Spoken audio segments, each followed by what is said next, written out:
And an angry dragon. He is so well that he is up at 3 a.m. work night. Well, you're gonna be without power. I see.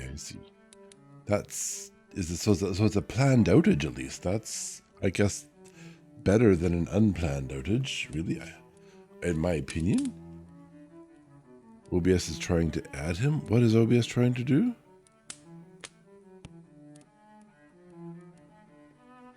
Add him. Add him to what? Serious comments and phrases. I am cleaning my glasses here, so I can't see squat. There you go. Yeah, we are without hot water. Unplanned. That's correct. Stream scene? Oh, I see. The, the PNG. Let's get rid of the PNG, shall we? Don't need this PNG today. One overlay. We can just hide Mr. Angry Dragon. I have a new layout in OBS that I'm trying out. It's for reading streams, possibly for other streams too. Taking advantage of the super wide screen. So yeah, well, it's only for a few. The hot water tank burst a little bit. It leaked a tad. It runneth the water across the floor and onto the drain. And some of it's stinking hot. Some of it's cooled down for a little bit. But yeah, hopefully Wednesday afternoon, in the evening. Well, yeah, afternoon. So in 2 days, the folks who do the water boiler thingamabobbers will come along with a new one and take out the old. Yeah, it's at least we have the furnace. Yeah, so it's not like we rely on the hot water for heating. I think we've had that conversation across the pond once or twice, but we have gas heat that warms the air which circulates through the house. So yeah, we do have a kettle. Yes. It's really hard to wash your hands with boiling water from a kettle, though. It's very awkward balancing, all that kind of jazz. So, yeah, it's a challenge. And there's the scalding and the skin peeling off your flesh, and it's very unpleasant. My friend is apparently watching the Horse Girl anime. Funny clip on YouTube. Watched a couple episodes. It's weird. He wants to turn them to glue. What? You know the anime that came out with the girls and the horses and the gacha, just to be immune to heat. I guess you wouldn't understand, Angry. Yes, you wouldn't understand. There's all the heat. We'd have no scales that are resistant to heat. Yeah, umamusume. Umi. We have a friend, who's decided he watched a funny clip on YouTube and decided to watch it and wants to turn the ones who lose into glue.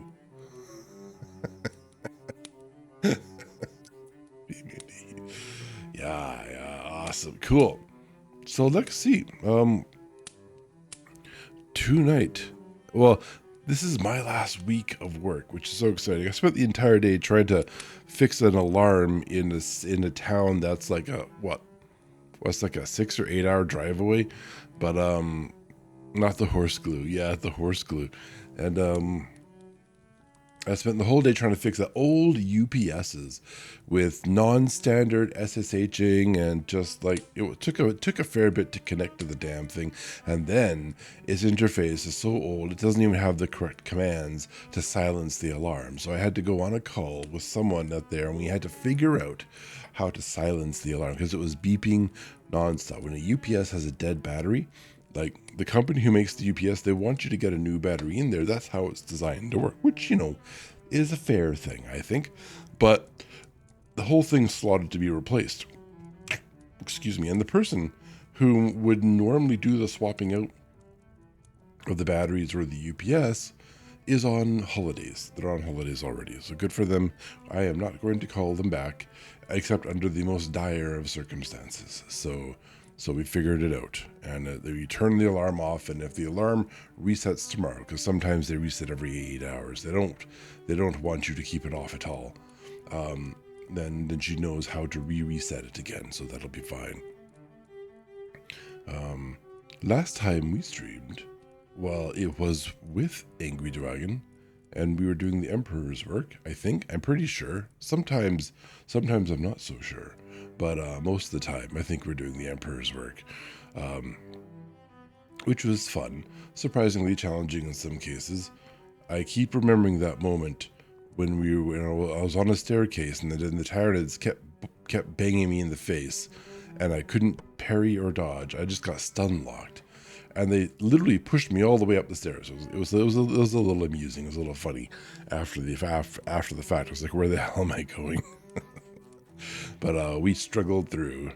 Yes, the Emperor's work. That's right. No need for the side eye. What's the side eye about? That's suspicious. Awkward eyes, yeah. But yeah, that was fun. We the last time we were reading, we finished The Great Gatsby, and that was that story kind of made me feel uncomfortable, or I didn't like it. Not that I think it was a poorly written story or something, more like the subject matter and sort of like the greasiness of the cultures and the peoples and the attitudes and personalities that it represents. So, but like it is like, I think as Valana pointed out in the past, as intended. So a successful story, I suppose, if not one that I choose to enjoy.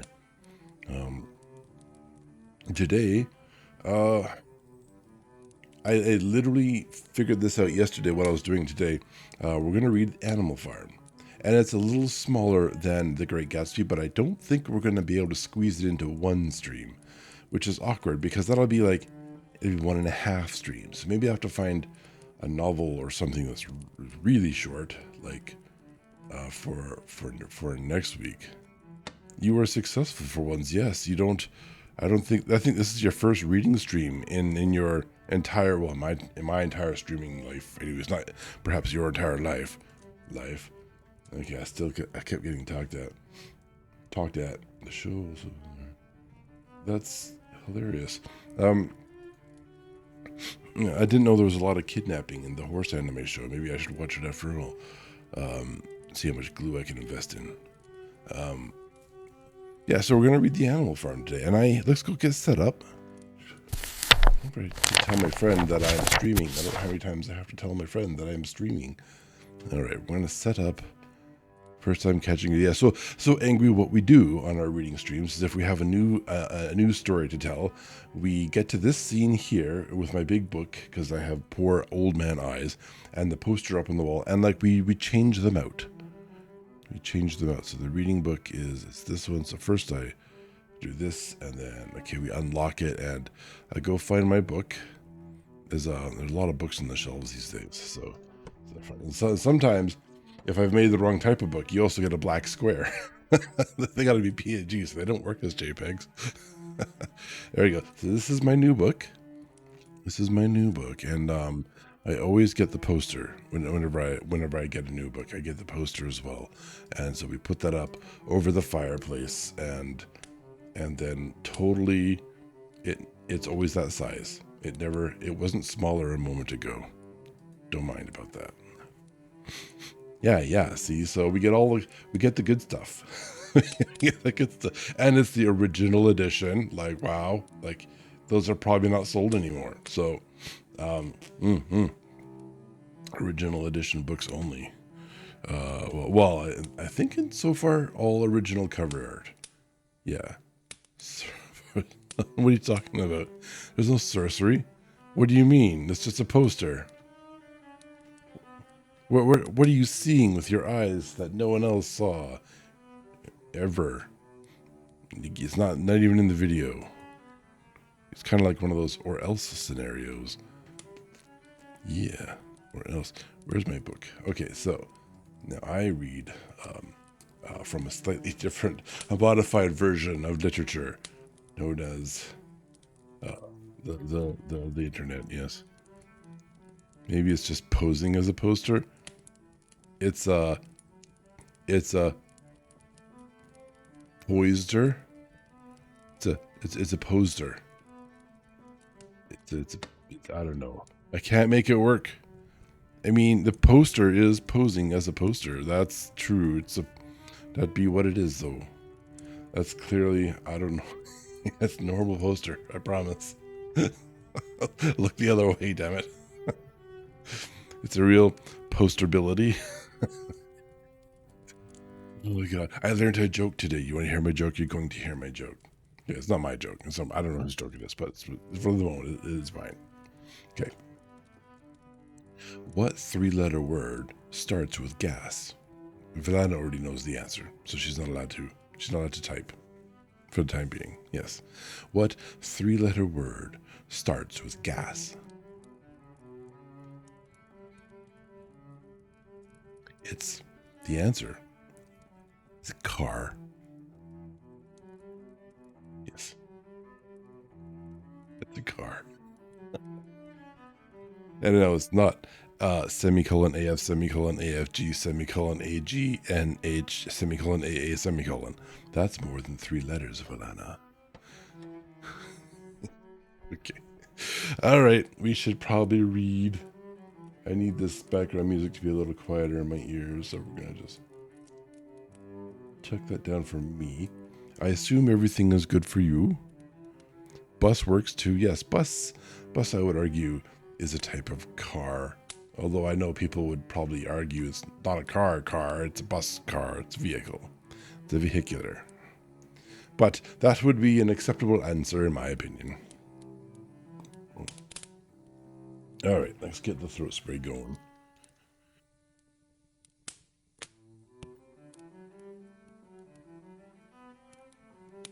I might have to refill this soon. Oh yeah, it's basically just about empty. I have a refill. Hopefully it's a compatible substance and doesn't turn it into acid. Okay. Let's see. Animal Farm by George Orwell, the same author who wrote 1984. This can only possibly be a cheerful, happy story. Yes? Yes. Chapter 1. Mr. Jones of the Manor Farm had locked the hen houses for the night, but was too drunk to remember to shut the pop holes. Those are, but I guess they need to be shut. With the ring of light from his lantern dancing from side to side, he lurched across the yard, kicked off his boots at the back door, drew himself a last glass of beer from the barrel in the scullery, and made his way up to bed, where Mrs. Jones was already snoring. As soon as the light from the bedroom went out, there was a stirring and a fluttering all through the farm buildings. Word had gone round during the day that old Major, the prize middle white boar, had had a strange dream on the previous night and wished to communicate it to the other animals. It had been agreed that they should all meet in the big barn as soon as Mr. Jones was safely out of the way. Old Major, so he was always called, though the name under which he had been exhibited was Wellington Beauty, was so highly regarded on the farm that everyone was quite ready to lose an hour's sleep in order to hear what he had to say. One end of the big barn, on a sort of raised platform, Major was already ensconced on his bed of straw, under a lantern which hung from a beam.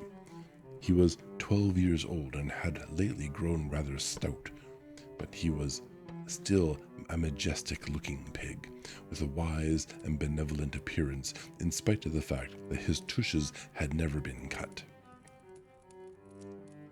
Before long, the other animals began to arrive and make themselves comfortable, after their different fashions. First came 3 dogs, Bluebell, Jessie, and Pincher, and then the pigs, who settled down in the straw immediately in front of the platform. The hens perched themselves on the windowsills. The pigeons fluttered up to the rafters. The sheep and cows lay down behind the pigs and began to chew the cud. The 2 cart horses, Boxer and Clover, came in together, walking very slowly and setting down their vast hairy hooves with great care lest there should be some small animal concealed in the straw. It's very considerate. Clover was a stout, motherly mare, approaching middle life, who had never quite got her figure back after her fourth foal. Boxer was an enormous beast, nearly 18 hands high and as strong as any two ordinary horses put together.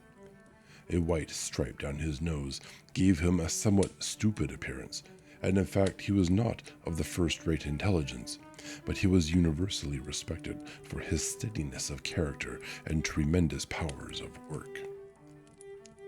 After the horses came Muriel, the white goat, and Benjamin, the donkey. Benjamin was the oldest animal on the farm and the worst tempered. He seldom talked, and when he did, it was usually to make some cynical remark. For instance, he would say that God had given him a tail to keep the flies off, but that he would sooner have had no tail and no flies. Alone among the animals on the farm, he never laughed. If asked why, he would say that he saw nothing to laugh at. Nevertheless, without openly admitting it, he was devoted to Boxer. The two of them usually spent their Sundays together in the small paddock behind the orchard, grazing side by side and never speaking. Two horses had just lain down when a brood of ducklings, which had lost their mother, filed into the barn, cheeping feebly and wandering from side to side to find some place where they would not be trodden on. Clover made a sort of wall around them with her great foreleg, and the ducklings nestled down inside it and promptly fell asleep. At the last moment, Molly, the foolish, pretty white mare who drew Mr. Jones's trap, came mincing daintily in, chewing at a lump of sugar.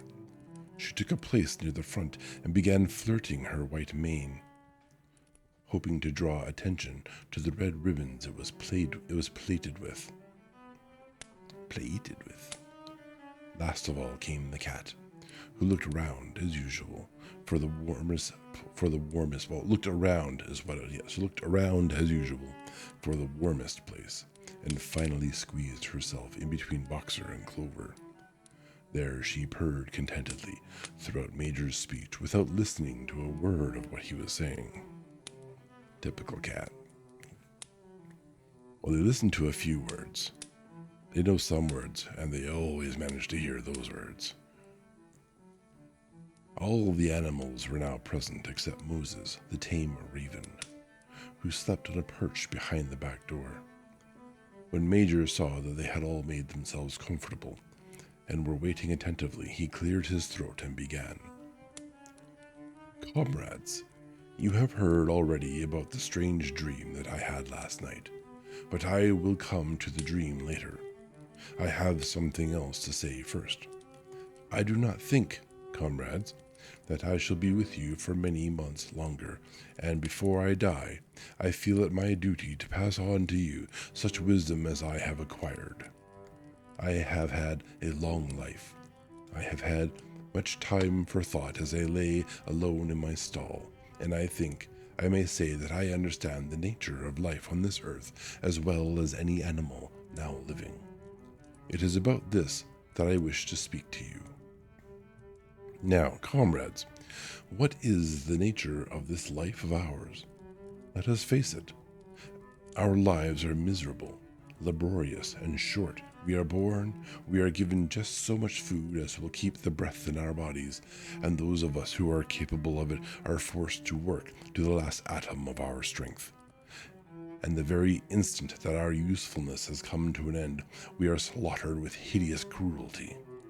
No animal in England knows the meaning of happiness or leisure after he is a year old. No animal in England is free. The life of an animal is misery and slavery. That is the plain truth. But is this simply part of the order of nature? Is it because this land of ours is so poor that it cannot afford a decent life to those who dwell upon it? No, comrades, 1,000 times no. The soil of England is fertile. Its climate is good. It is capable of affording food in abundance to an enormously greater number of animals than now inhabit it. This single farm of ours would support a dozen horses, 20 cows, hundreds of sheep, and all of them living in a comfort and a dignity that are now almost beyond our imagining. Why then do we continue in this miserable condition? Because nearly the whole of the produce of our labor is stolen from us by human beings. There, comrades, is the answer to all our problems. It is summed up in a single word: man. Man is the only real enemy we have. Remove man from the scene, and the root cause of hunger and overwork is abolished forever. Man is the only creature that consumes without producing. He does not give milk. He does not lay eggs. He is too weak to pull the plow. He cannot run fast enough to catch rabbits. Yet he is lord of all the animals. He sets them to work. He gives back to them the bare minimum that will prevent them from starving, and the rest he keeps for himself. Our labor tills the soil, our dung fertilizes it, and yet there is not one of us that owns more than his bare skin. You cows that I see before me, how many thousands of gallons of milk have you given during this last year? And what has happened to that milk which should have been breeding up sturdy calves? Every drop of it has gone down the throats of our enemies. And you hens, how many eggs have you laid in this last year? And how many of those eggs ever hatched into chickens? The rest have all gone to market to bring in money for Jones and his men. And you, Clover, where are those four fowls you bore? Who should have been the support and pleasure of your old age? Each was sold at a year old. You will never see one of them again. In return for your 4 confinements and all your labor in the fields, what have you ever had except your bare rations and a stall? And even the miserable lives that we lead are not allowed to reach their natural span. For myself, I do not grumble, for I am one of the lucky ones. I am 12 years old and have had over 400 children. Such is the natural life of a pig, but no animal escapes the cruel knife in the end. You young porkers who are sitting in front of me, every one of you will scream your lives out at the block within a year. To that horror we must all come. Cows, pigs, hens, sheep, everyone. Even the horses and the dogs have no better fate. You boxer, the very day that those great muscles of yours lose their power, Jones will sell you to the knacker. He will cut your throat and boil you down for the foxhounds. As for the dogs, when they grow old and toothless, Jones ties a brick around their necks and drowns them in the nearest pond. That's horrifying. Is it not crystal clear, then, comrades, that all the evils of this life of ours spring from the tyranny of human beings? Only get rid of man, and the produce of our labor would be our own. Almost overnight we could become rich and free. What then must we do? Why work night and day, body and soul, for the overthrow of the human race? That is my message to you, comrades. Rebellion. I do not know when that rebellion will come. It might be in a week or in 100 years, but I know, as surely as I see this straw beneath my feet, that sooner or later justice will be done. Fix your eyes on that, comrades, throughout the short remainder of your lives. And above all, pass on this message of mine to those who come after you, so that future generations shall carry on the struggle until it is victorious. And remember, comrades, your resolution must never falter. No argument must lead you astray. Never listen when they tell you that man and the animals have a common interest, that the prosperity of the one is the prosperity of the others. It is all lies. Man serves the interests of no creature except himself, And among us animals, let there be perfect unity, perfect comradeship in the struggle. All men are enemies. All animals are comrades. At this moment, there was a tremendous uproar. While Major was speaking, 4 large rats had crept out of their holes and were sitting on their hindquarters listening to him. The dogs had suddenly caught sight of them, and it was only by a swift dash for their holes that the rats saved their lives. Major raised his trotter for silence. "Comrades," he said, "here is a point that must be settled. The wild creatures, such as rats and rabbits, are they our friends or our enemies? Let us put it to the vote. I propose this question to the meeting. Are rats comrades?" The vote was taken at once, and it was agreed by an overwhelming majority that rats were comrades. There were only 4 dissidents, the 3 dogs and the cat, no doubt, who was afterwards discovered to have voted on both sides.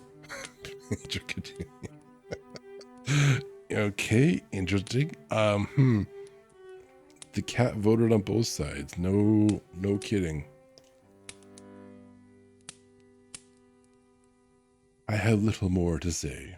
I merely repeat, remember always your duty of enmity towards man and all his ways. Whatever goes upon 2 legs is an enemy. Whatever goes upon 4 legs or has wings is a friend. And remember also that in fighting against man, we must not come to resemble him. Rat? Yeah, her. Very, very good, Angry, very good. Even when you have conquered him, do not adopt his vices. No animal must ever live in a house, or sleep in a bed, or wear clothes, or drink alcohol, or smoke tobacco, or touch money, or engage in trade. All the habits of man are evil. And above all, no animal must ever tyrannize over his own kind. Weak or strong, clever or simple, we are all brothers. No animal must ever kill any other animal. All animals are equal. That's unfortunate for the carnivores. Like, that's a problem, really. And now, comrades, I will tell you about my dream of last night. I cannot describe that dream to you. It was a dream of the earth as it will be when man has vanished. But it reminded me of something that I had long forgotten. Many years ago, when I was a little pig, my mother and the other sows used to sing an old song of which they knew only the tune and the first 3 words. I had known that tune in my infancy, but it had long since passed out of my mind. Last night, however, it came back to me in my dream, and what is more, the words of the song also came back. Words, I am certain, which were sung by the animals of long ago and have been lost to memory for generations. Then you wouldn't have remembered it in your dream. Do not be like man, makes rules to live by like man. Yes, that's right. So for generations, I will sing to you that song now, comrades. I am old and my voice is hoarse, but when I have taught you the tune, you can sing it better for yourselves. It is called Beasts of England, and I will not sing it to you, but just I will read it though. Old Major cleared his throat and began to sing. As he had said, his voice was hoarse, as in Hoarse, for the record, but he sang well enough, and it was a stirring tune, something between Clementine and La Cucaracha. The words ran: Beasts of England, beasts of Ireland, beasts of every land and clime, hearken to my joyful tidings of the golden future time. Soon or late the day is coming, tyrant man shall be o'erthrown, and the fruitful fields of England shall be trod by beasts alone. Rings shall vanish from our noses, and the harness from our back. Bit and spur shall rust forever, cruel whips no more shall crack. riches more than mind can picture, wheat and barley, oats and hay, clover, beans, and mangled wurzels shall be ours upon that day. Bright will shine the fields of England, pure shall its waters be, sweeter yet shall blow its breezes on the day that sets us free. For that day we all must labor, though we die before we break.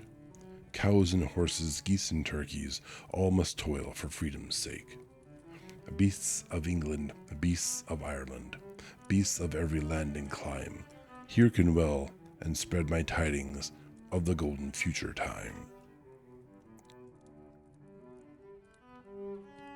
Yeah, they did not spell it like horse, no.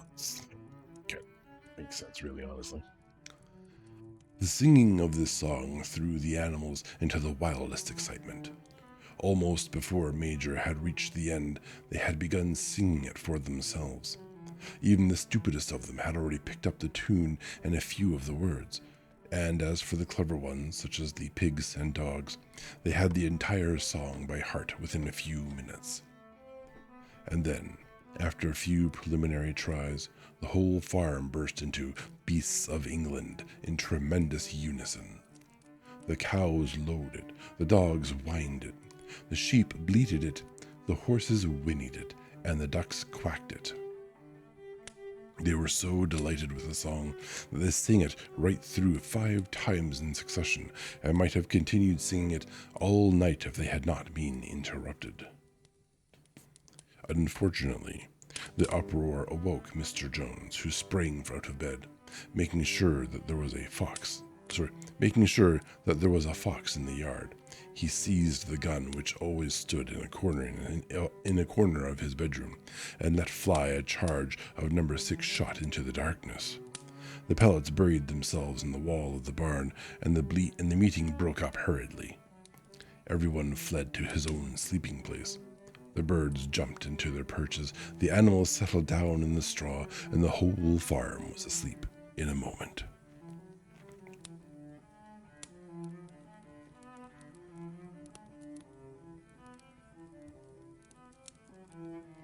Chapter 2. 3 nights later, old Major died peacefully in his sleep. His body was buried at the foot of the orchard. He really did have a good life then. This was early in March. During the next 3 months, there was much secret activity. Major's speech had given to the more intelligent animals on the farm a completely new outlook on life. They did not know when the rebellion predicted by Major would take place. They had no reason for thinking that it would be within their own lifetime, but they saw clearly that it was their duty to prepare for it. The work of teaching and organizing the others fell naturally upon the pigs, who were generally recognized as being the cleverest of the animals. Preeminent among the pigs were 2 young boars named Snowball and Napoleon, who Mr. Jones was breeding up for sale. Napoleon was a large, rather fierce-looking Berkshire boar, the only Berkshire on the farm. Not much of a talker, but with a reputation for getting his own way. Snowball was a more vivacious pig than Napoleon, quicker in speech and more inventive, but was not considered to have the same depth of character. All the other male pigs on the farm were porkers. The best known among them was a small fat pig named Squealer, with very round cheeks, twinkling eyes, nimble movements, and a shrill voice. He was a brilliant talker, and when he was arguing some difficult point, he had a way of skipping from side to side and whisking his tail, which was somehow very persuasive. The others said of Squealer that he could turn black into white.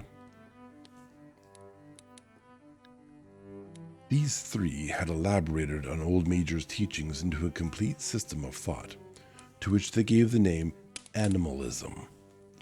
Several nights a week, after Mr. Jones was asleep, they held secret meetings in the barn and expounded the principles of animalism to the others.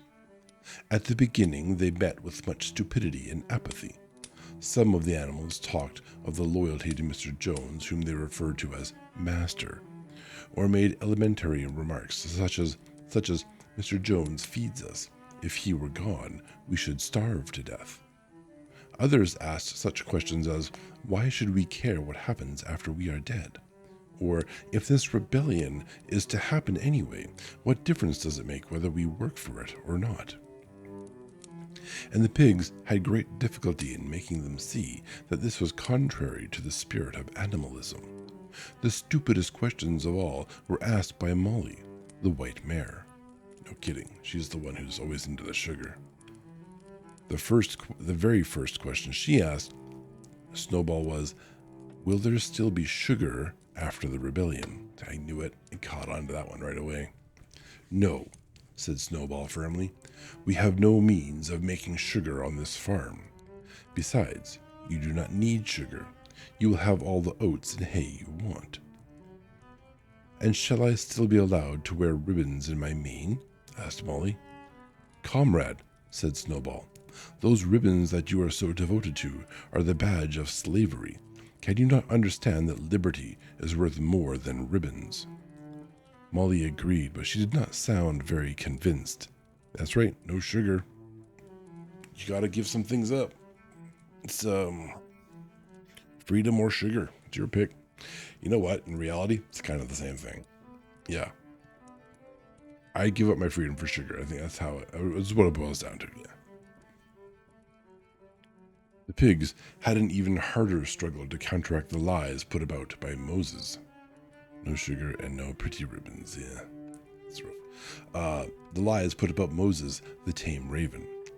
Moses, who was Mr. Jones' especial pet, was a spy and a tale bearer, but he was also a clever talker. He claimed to know of the existence of a mysterious country called Sugar Candy Mountain, to which all animals went when they died. It was situated somewhere up in the sky, a little distance beyond the clouds, Moses said. In Sugar Candy Mountain, it was Sunday 7 days a week. Clover was in season all the year round, and lump sugar and linseed cake grew on the hedges. The animals hated Moses because he told tales and did no work. But some of them believed in Sugar Candy Mountain, and the pigs had to argue very hard to persuade them that there was no such place. It's true, no one has come back from Candy Mountain to confirm its existence. It's rough that way. Yay, sorry bot. Another evildoer displaced.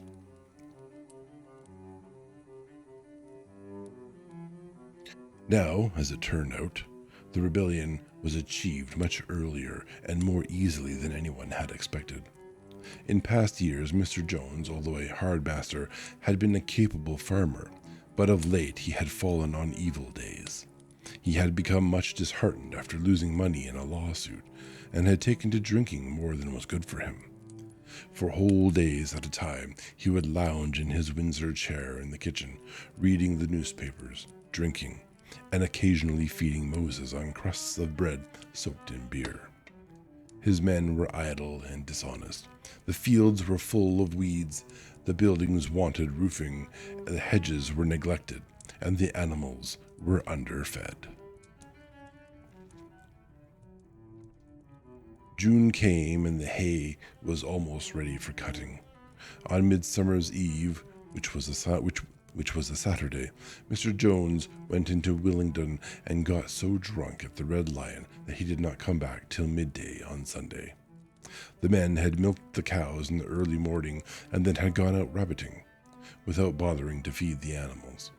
When Mr. Jones got back, he immediately went to sleep on the drawing-room sofa with the news of the world over his face, so that when evening came, the animals were still unfed. At last they could stand it no longer. One of the cows broke in the door of the store shed with her horn, and all the animals began to help themselves from the bins. It was just then that Mr. Jones woke up. The next moment he and his 4 men were in the store shed with whips in their hands, lashing out in all directions. This was more than the hungry animals could bear. With one accord, though nothing of the kind had been planned beforehand, they flung themselves upon their tormentors. Jones and his men suddenly found themselves being butted and kicked from all sides. The situation was quite out of their control. They had never seen animals behave like this before, and this sudden uprising of creatures whom they were used to thrashing and maltreating just as they chose frightened them almost out of their wits. After only a moment or two, they gave up trying to defend themselves and took to their heels. A minute later, all 5 of them were in full flight down the cart track that led to the main road, with the animals pursuing them in triumph. Mrs. Jones looked out of the bedroom window, saw what was happening, hurriedly flung a few possessions into a carpet bag, and slipped out of the farm by another way. Moses sprang off his perch and flapped after her, croaking loudly. Meanwhile, the animals had chased Jones and his men out onto the road and slammed the 5-barreled gate behind them. And so, almost before they knew what was happening, the rebellion had been successfully carried through. Jones was expelled, and the manor farm was theirs. For the first few minutes, the animals could hardly believe in their good fortune. Their first act was to gallop in a body right round the boundaries of the farm, as though to make quite sure that no human being was hiding anywhere upon it. Then they raced back to the farm buildings to wipe out the last traces of Jones's hated reign. The harness room at the end of the stables was broken open. The bits and nose rings, the dog chains, the cruel knives with which Mr. Jones had been used to castrate the pigs and lambs were all flung down the wall. The reins, the halters, the blinkers, the degrading nose bags were thrown onto the rubbish fire, which was burning in the yard. Sorry, there was no pause in that sentence. So were the whips. All the animals capered with joy when they saw the whips going up in flames. Snowball also threw onto the fire the ribbons with which the horses' manes and tails had usually been decorated on market days. Ribbons, he said, should be considered as clothes, which are the mark of a human being. All animals should go naked. All humans. No, it's too cold to go naked, never mind. Naked. I need water.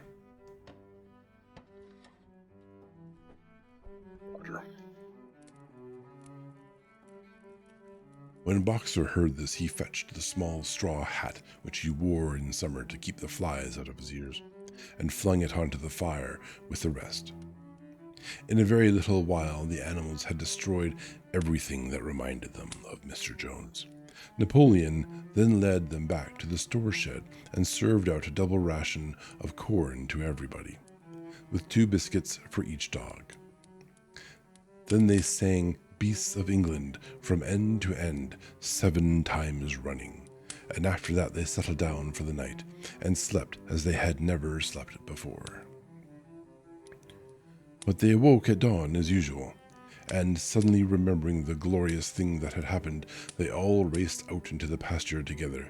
A little way down the pasture there was a knoll that commanded a view of most of the farm. The animals rushed to the top of it and gazed round them in the clear morning light. Yes, it was theirs. Everything that they could see was theirs. In the ecstasy of that thought, they gamboled. It's not gambled, it's gamboled. They gamboled round and round. They hurled themselves into the air in great leaps of excitement. They rolled in the dew. They cropped mouthfuls of the sweet summer grass. They kicked up clods of the black earth and snuffed its rich scent. Then they made a tour of inspection of the whole farm and surveyed with speechless admiration the ploughland, the hayfield, the orchard, the pool, the spinney. It was as though they had never seen these things before, and even now they could hardly believe that it was all their own. Then they filed back to the farm buildings and halted in silence outside the door of the farmhouse. That was theirs too, but they were frightened to go inside. After a moment, however, Snowball and Napoleon butted the door open with their shoulders, and the animals entered in single file. walking with the utmost care for fear of disturbing anything. They tiptoed from room to room, afraid to speak above a whisper and gazing with a kind of awe at the unbelievable luxury, at the beds with their feather mattresses, the looking glasses, the horsehair sofa, the Brussels carpet, the lithograph of Queen Victoria over the drawing-room mantelpiece.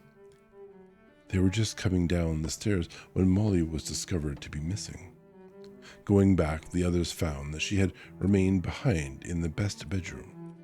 She had taken a piece of blue ribbon from Mrs. Jones's dressing table and was holding it against her shoulder and admiring herself in the glass in a very foolish manner. The others reproached her sharply, and they went outside. Some hams hanging in the kitchen were taken out for burial, and the barrel of beer in the scullery was stove in with a kick from Boxer's hoof. Otherwise, nothing in the house was touched. A unanimous resolution was passed on the spot that the farmhouse should be preserved as a museum. All were agreed that no animal must ever live there. It's an interesting way to do that. I think that's not the worst idea. The animals had their breakfast, and then Snowball and Napoleon called them together again. "Comrades," said Snowball, "it is 6:30, and we have a long day before us. Today we begin the hay harvest, but there is another matter that must be attended to first." The pigs now revealed that during the past 3 months they had taught themselves to read and write from an old spelling book which had belonged to Mr. Jones' children and which had been thrown on the rubbish heap. Napoleon sent for pots of black and white paint and led the way down to the 5-barreled gate that gave onto the main road. And my words are upside down and inside out, my bad. Then Snowball, for it was Snowball who was best at writing, took a brush between 2 knuckles of his trotter, painted out Manor Farm from the top bar of the gate, and in its place painted Animal Farm. This was to be the name of the farm from now onwards.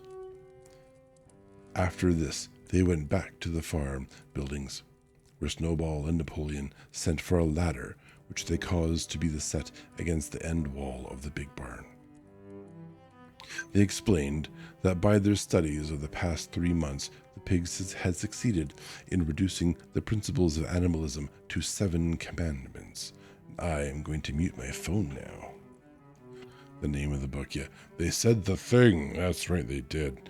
And Sid is going to mute the damn phone. Do not disturb me. There we go. Much better. The 7 commandments would now be inscribed on the wall. They would form an unalterable law by which the animals on Animal Farm must live forever after. With some difficulty, for it is not easy for a pig to balance himself on a ladder, Snowball climbed up and set to work, with Squealer a few rungs below him holding the paint pot. The commandments were written on the tarred wall in great white letters that could be read 30 yards away, they ran thus, assuming they could read. The 7 commandments.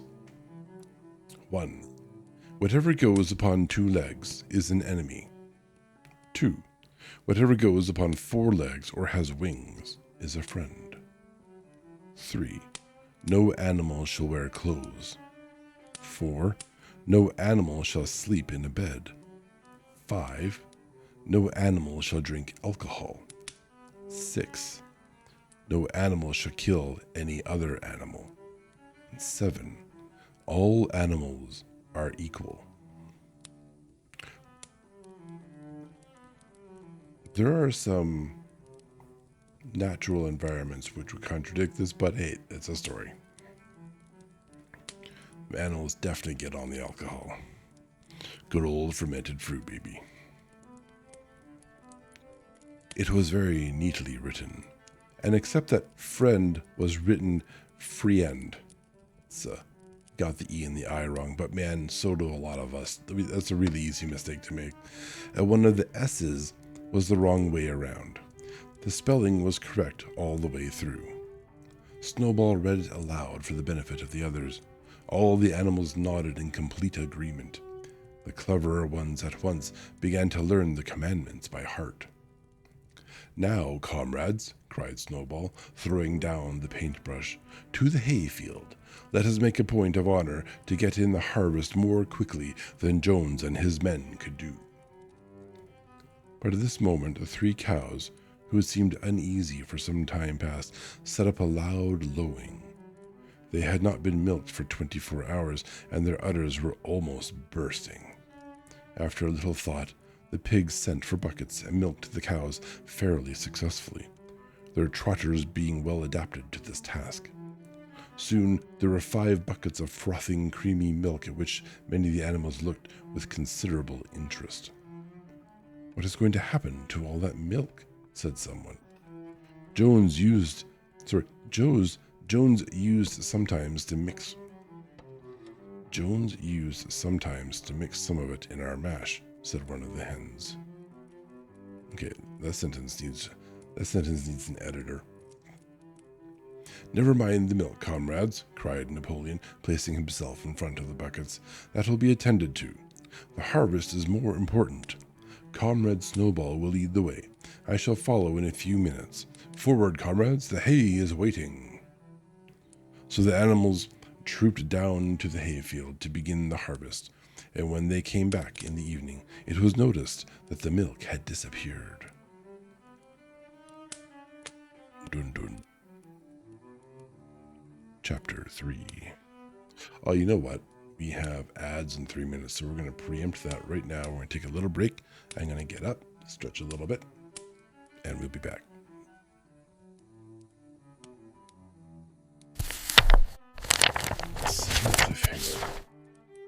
Terrible things.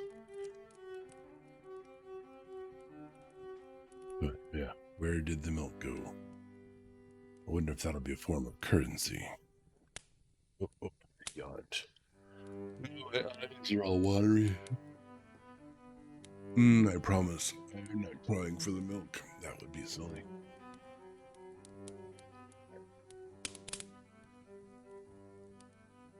Okay, here we go. Where were we? Chapter 3, again. How they toiled and sweated to get the hay in, but their efforts were rewarded, for the harvest was an even bigger success than they had hoped. Sometimes the work was hard. The implements had been designed for human beings and not for animals, and it was a great drawback that no animal was able to use any tool that involved standing on his hind legs. But the pigs were so clever that they could think of a way around every difficulty. As for the horses, they knew every inch of the field, and in fact understood the business of mowing and raking far better than Jones and his men had ever done. The pigs did not actually work, but directed and supervised the others. With their superior knowledge, it was natural that they should assume the leadership. Boxer and Clover would harness themselves to the cutter or the horse rake. No bits or reins were needed in these days, of course.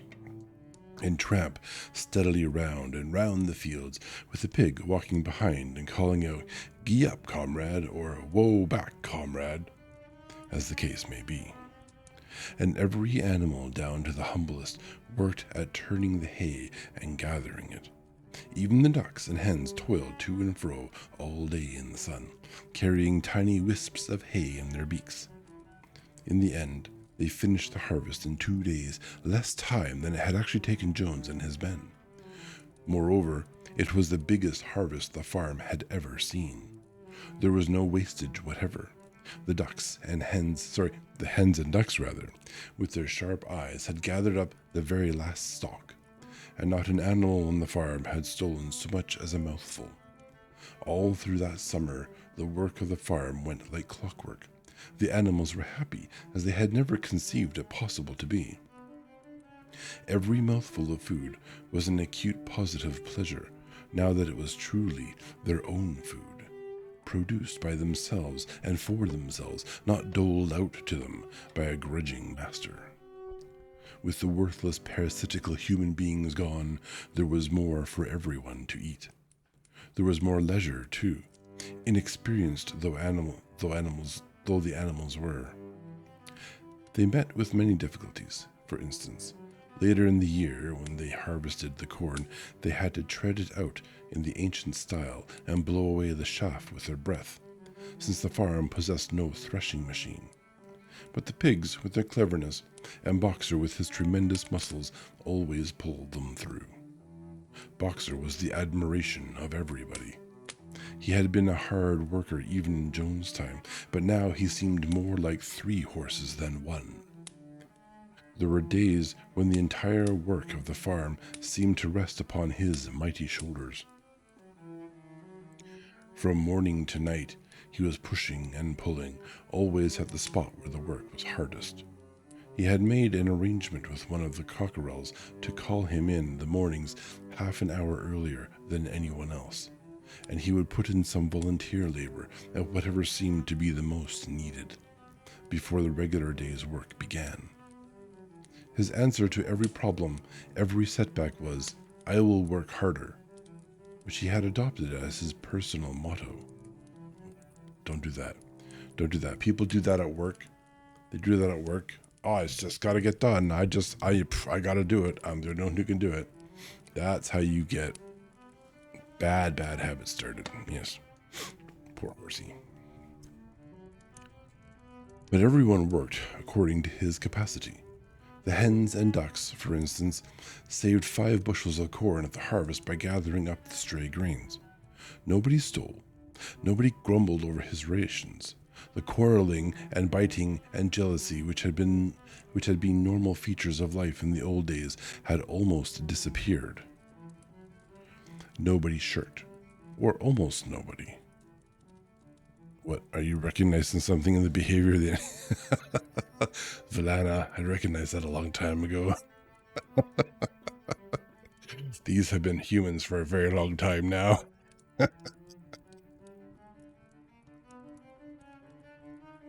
Molly, it was true, was not good at getting up in the mornings, and had a way of leaving work early on the ground that there was a stone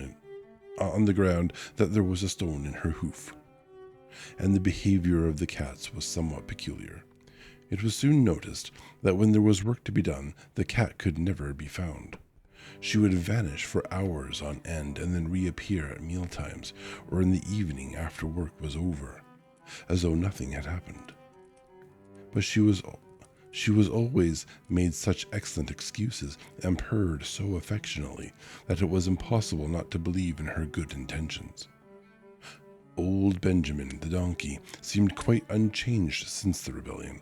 He did his work in the same slow, obstinate way as he had done it in Jones' time, never shirking and never volunteering for extra work either. About the rebellion and its results, he would express no opinion. When asked whether he was not happier now that Jones was gone, he would say only, "Donkeys live a long time. None of you has ever seen a dead donkey." And the others had to be content with this cryptic answer. Oh, itchy ear. Itchy ear. I had like a bit of stray hair tickle me. On Sundays, there was no work. Breakfast was an hour later than usual, and after breakfast there was a ceremony which was observed every week without fail. First came the hoisting of the flag. Snowball had found in the harness room an old green tablecloth of Mrs. Jones's and had painted on it a hoof and a horn in white. Oh, hang on a second. Raising a flag is a human behavior. This was run up the flagstaff in the farmhouse garden every Sunday morning. The flag was green, Snowball explained, to represent the green fields of England, with the hoof and horn signified the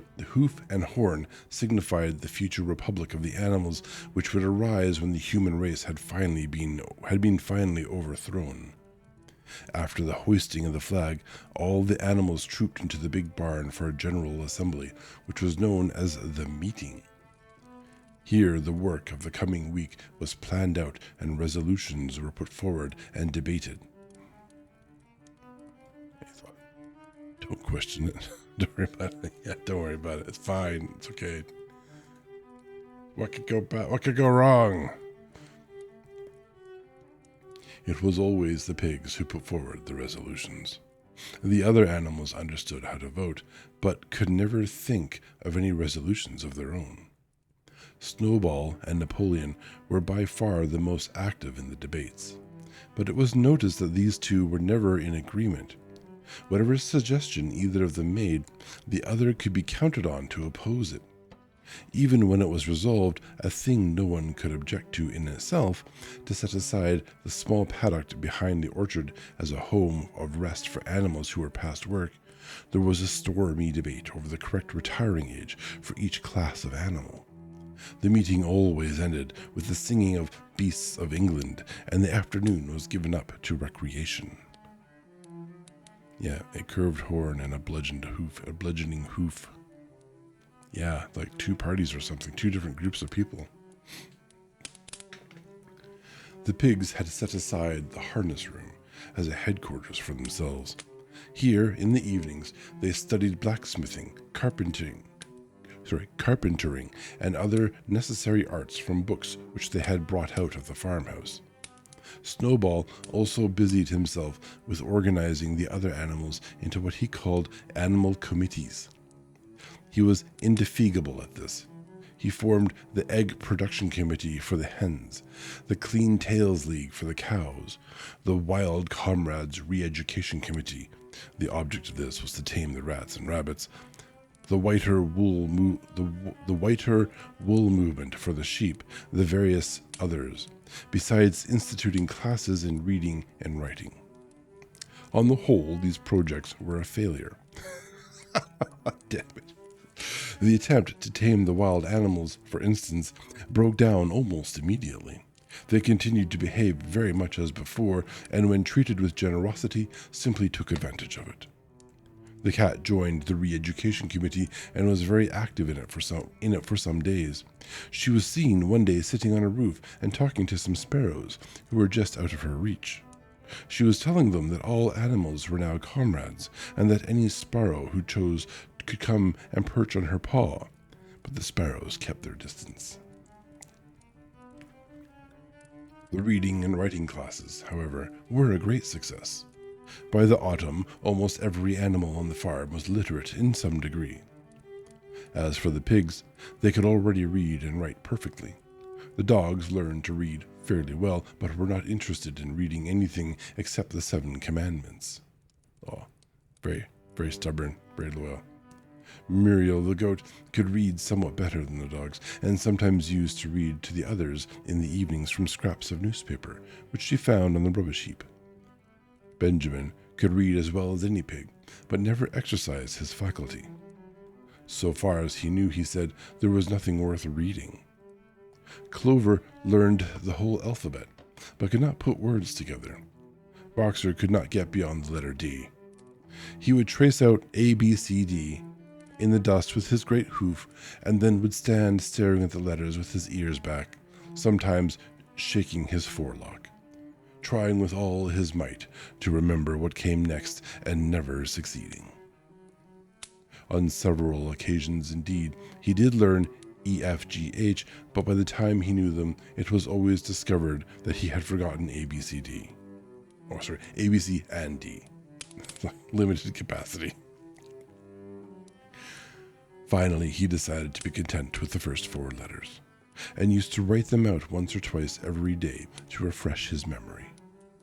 Molly refused to learn any but the 6 letters which spelt her own name. No kidding.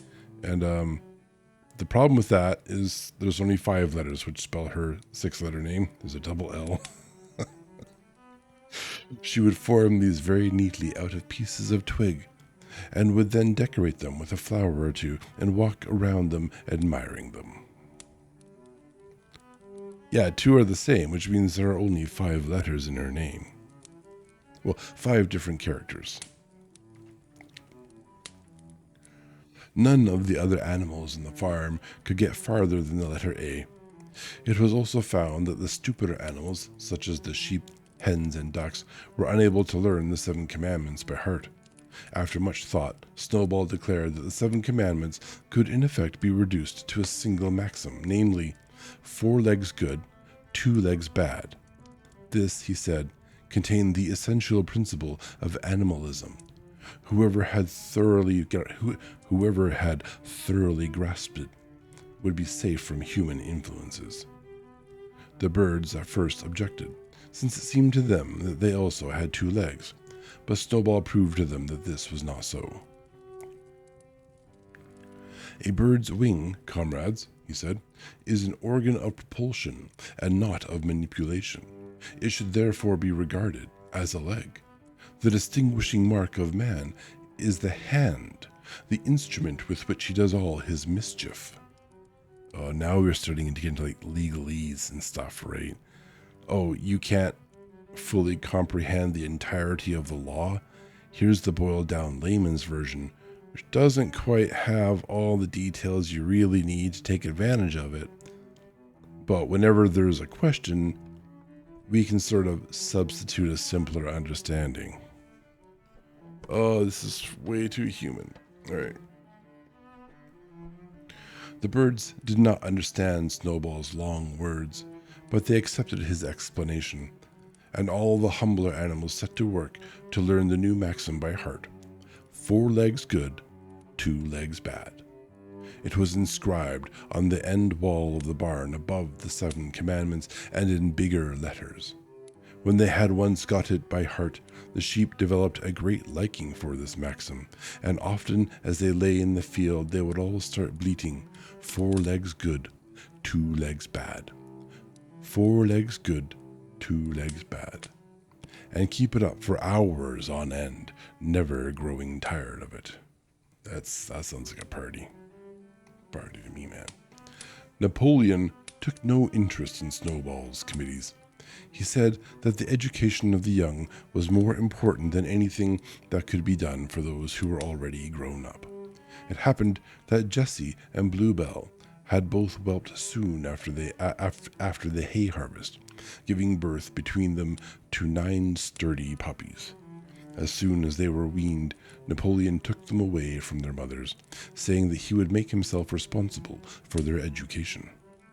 He took them up into a loft which could only be reached by a ladder from the harness room, and there kept them in such seclusion that the rest of the farm soon forgot their existence.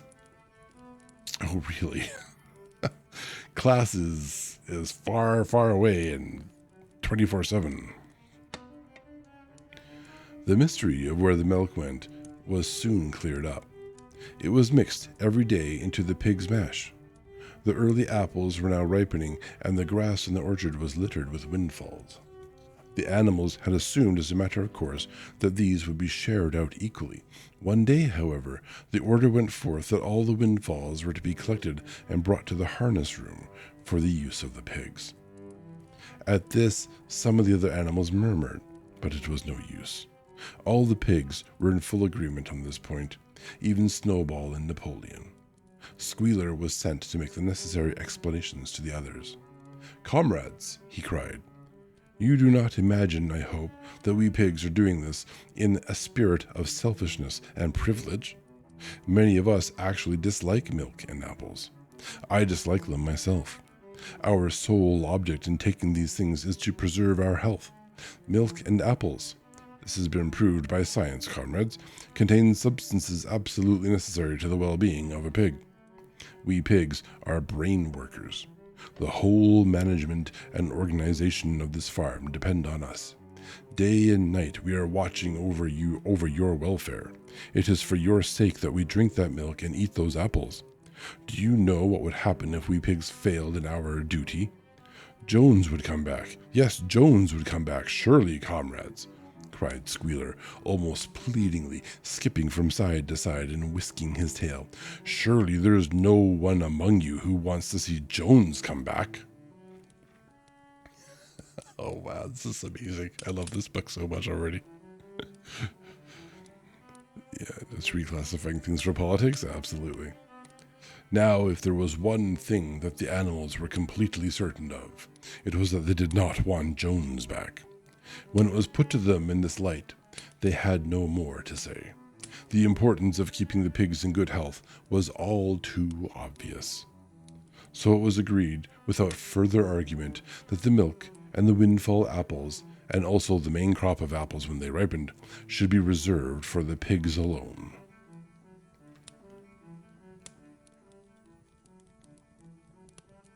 It was just...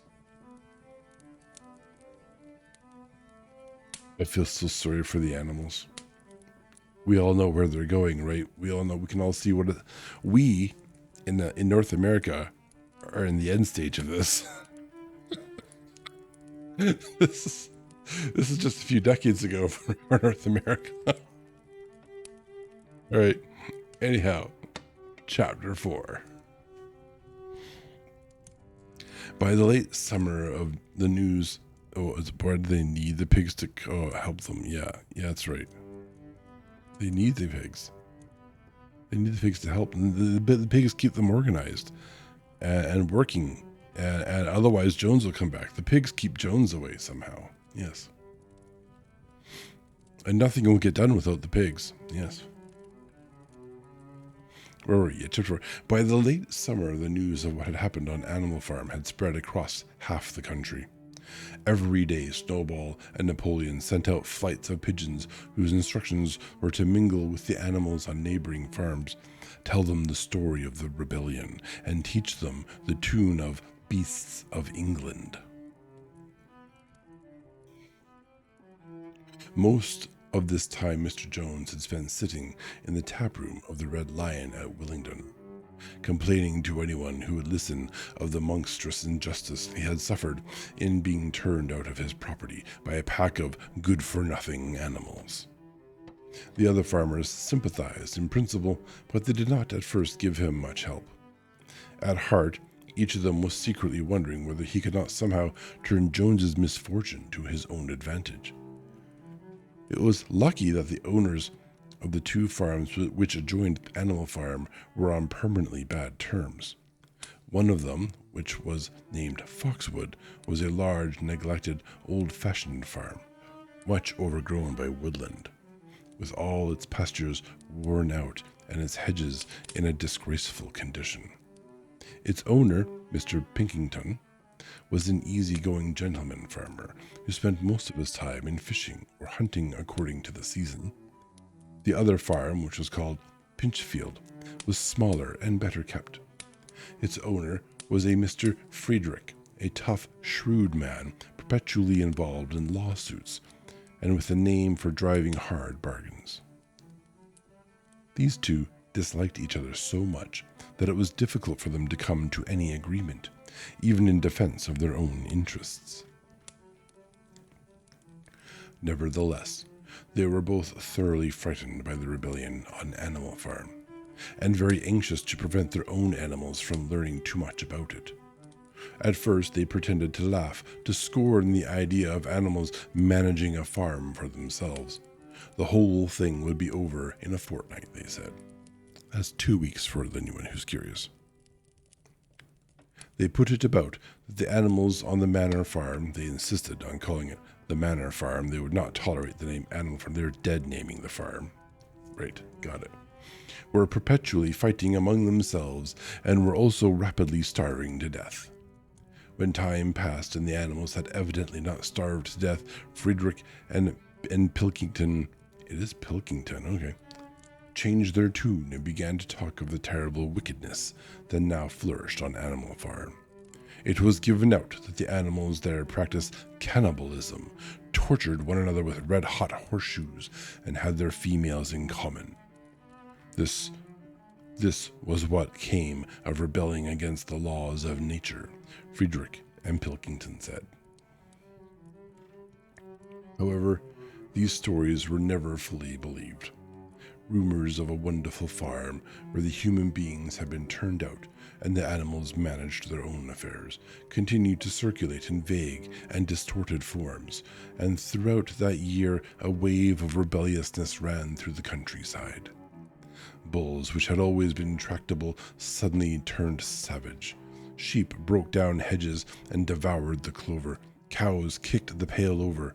Hunters refused their fences and shot their riders on the other side. Above all, the tune and even the words of Beasts of England were known everywhere. It had spread with astonishing speed. The human beings could not contain their rage when they heard this song, though they pretended to think it merely ridiculous. They could not understand, they said, how even animals could bring themselves to sing such contemptible rubbish. Any animal caught singing it was given a flogging on the spot, and yet the song was irrepressible. The blackbirds whistled it in the hedges, the pigeons cooed it in the elms. It got into the din of the smithies and the tune of the church bells. And when the human beings listened to it, they secretly trembled, hearing in it a prophecy of their doom.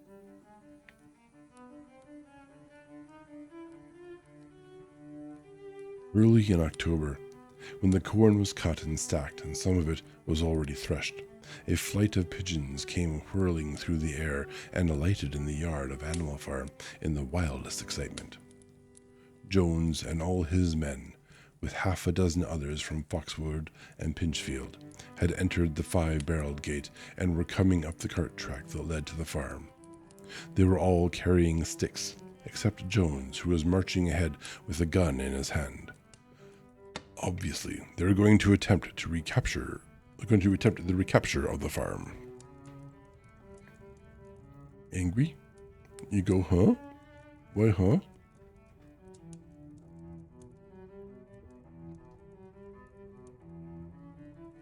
Spray voice more.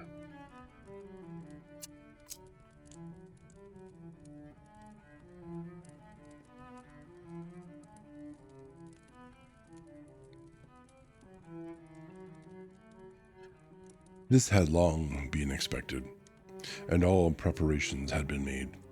Snowball, who had studied an old book of Julius Caesar's campaigns which he had found in the farmhouse, was in charge of the defensive operations.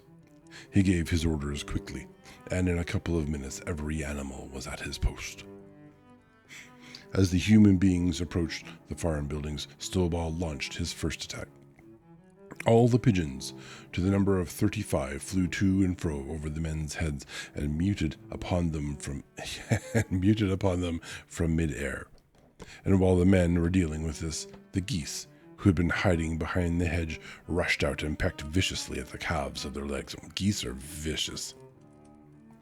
The flogging was not expected. Oh, well, yeah, no. The oppression of hope and art, especially because the song would just be art in this case, right? Is absolutely one of the things that gets suppressed by oppressors. Cobra chickens, yeah. Geese are definitely like the guerrilla warfare, I guess. In this case, the vanguard, I suppose. Oh, where am I? Viciously pecked at their calves and legs.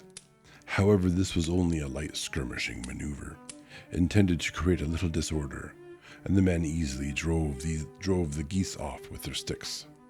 Snowball now launched his second line of attack. Muriel, Benjamin, and all the sheep, with Snowball at the head of them, rushed forward and prodded and butted the men from every side, while Benjamin turned round and lashed at them with his small hoofs. But once again the men, with their sticks and their hobnailed boots, were too strong for them, and suddenly, at a squeal from Snowball, which was the signal for retreat, all of the animals turned and fled through the gateway into the yard. The men gave a shout of triumph. They saw, as they imagined, their enemies in flight, and they rushed after them in disorder. This was just what Snowball had intended. As soon as they were well inside the yard, the 3 horses, The 3 cows and the rest of the pigs who had been lying in ambush in the cowshed suddenly emerged in their rear, cutting them off. Snowball now gave the signal for the charge. He himself dashed straight for Jones. Jones saw him coming, raised his gun, and fired. The pellets scored bloody streaks along Snowball's back, and a sheep dropped dead. Without halting for an instant, Snowball flung his 15 stone against Jones' legs. Jones was hurled into a pile of dung and his gun flew out of his hands. But the most terrifying spectacle of all was Boxer, rearing up on his hind legs and striking out with his great iron-shod hooves like a stallion. The very first blow took a stable lad from Foxwood on the skull and stretched him lifeless in the mud. At the sight, several men dropped their sticks and tried to run. Panic overtook them, and the next moment all the animals together were chasing them round and round the yard. They were gored, kicked, bitten, trampled on. There was not an animal on the farm that did not take vengeance on them after his own fashion. Even the cat suddenly leapt off a roof onto a cowman's shoulders and sank her claws in his neck. I mean, that's just how Gwen expresses her affection, at which he yelled horribly. At a moment when the opening was clear, the men were glad enough to rush out of the yard and make a bolt for the main road. And so, within 5 minutes of their invasion, they were in ignominious retreat by the same way as they had come, with a flock of geese hissing after them and pecking at their calves all the way. All the men were gone except one. Back in the yard, Boxer was pawing with his hoof at the stable lad who lay face down in the mud, trying to turn him over. The boy did not stir. "He is dead," said Boxer sorrowfully. "I had no intention of doing that. I forgot that I was wearing iron shoes. Who will believe that I did not do this on purpose?" "No sentimentality, comrade," cried Snowball, from whose wounds the blood was still dripping. "War is war. The only good human being is a dead one." "I have no wish to take life, not even human life," repeated Boxer, and his eyes were full of tears. "Where's Molly?" exclaimed somebody. Molly was in fact missing. For a moment there was great alarm. It was feared that the men might have harmed her in some way, or even carried her off with them. In the end, however, she was found hiding in her stall with her head buried among the hay in the manger. She had taken flight as soon as the gun went off, and when the others came back from looking for her, it was to find that the stable lad, who in fact was only stunned, had already recovered and made off. The animals had now reassembled in the wildest excitement, each recounting his own exploits in the battle at the top of his voice. An impromptu celebration of the victory was held immediately. The flag was run up, and Beasts of England was sung a number of times. Then the sheep who had been killed was given a solemn funeral, a hawthorn bush being planted on her grave. At the graveside, Snowball made a little speech, emphasizing the need for all animals to be ready to die for Animal Farm if need be. The animals decided unanimously to create a military decoration, Animal Hero First Class, which was conferred there and then on Snowball and Boxer. It consisted of a brass medal. They were really some old horse brasses which had been found in the harness room, to be worn on Sundays and holidays. There was also Animal Hero Second Class, which was conferred posthumously on the dead sheep. Posthumously, after they be dead. There was much discussion as to what the battle should be called. In the end, it was named the Battle of the Cowshed, since that was where the ambush had been sprung. Mr. Jones' gun had been found lying in the mud, and it was known that there was a supply of cartridges in the farmhouse. It was decided to set the gun up at the foot of the flagstaff like a piece of artillery, and to fire it twice a year. Once on October the 12th, the anniversary of the Battle of the Cowshed, and once on Midsummer Day, the anniversary of the rebellion.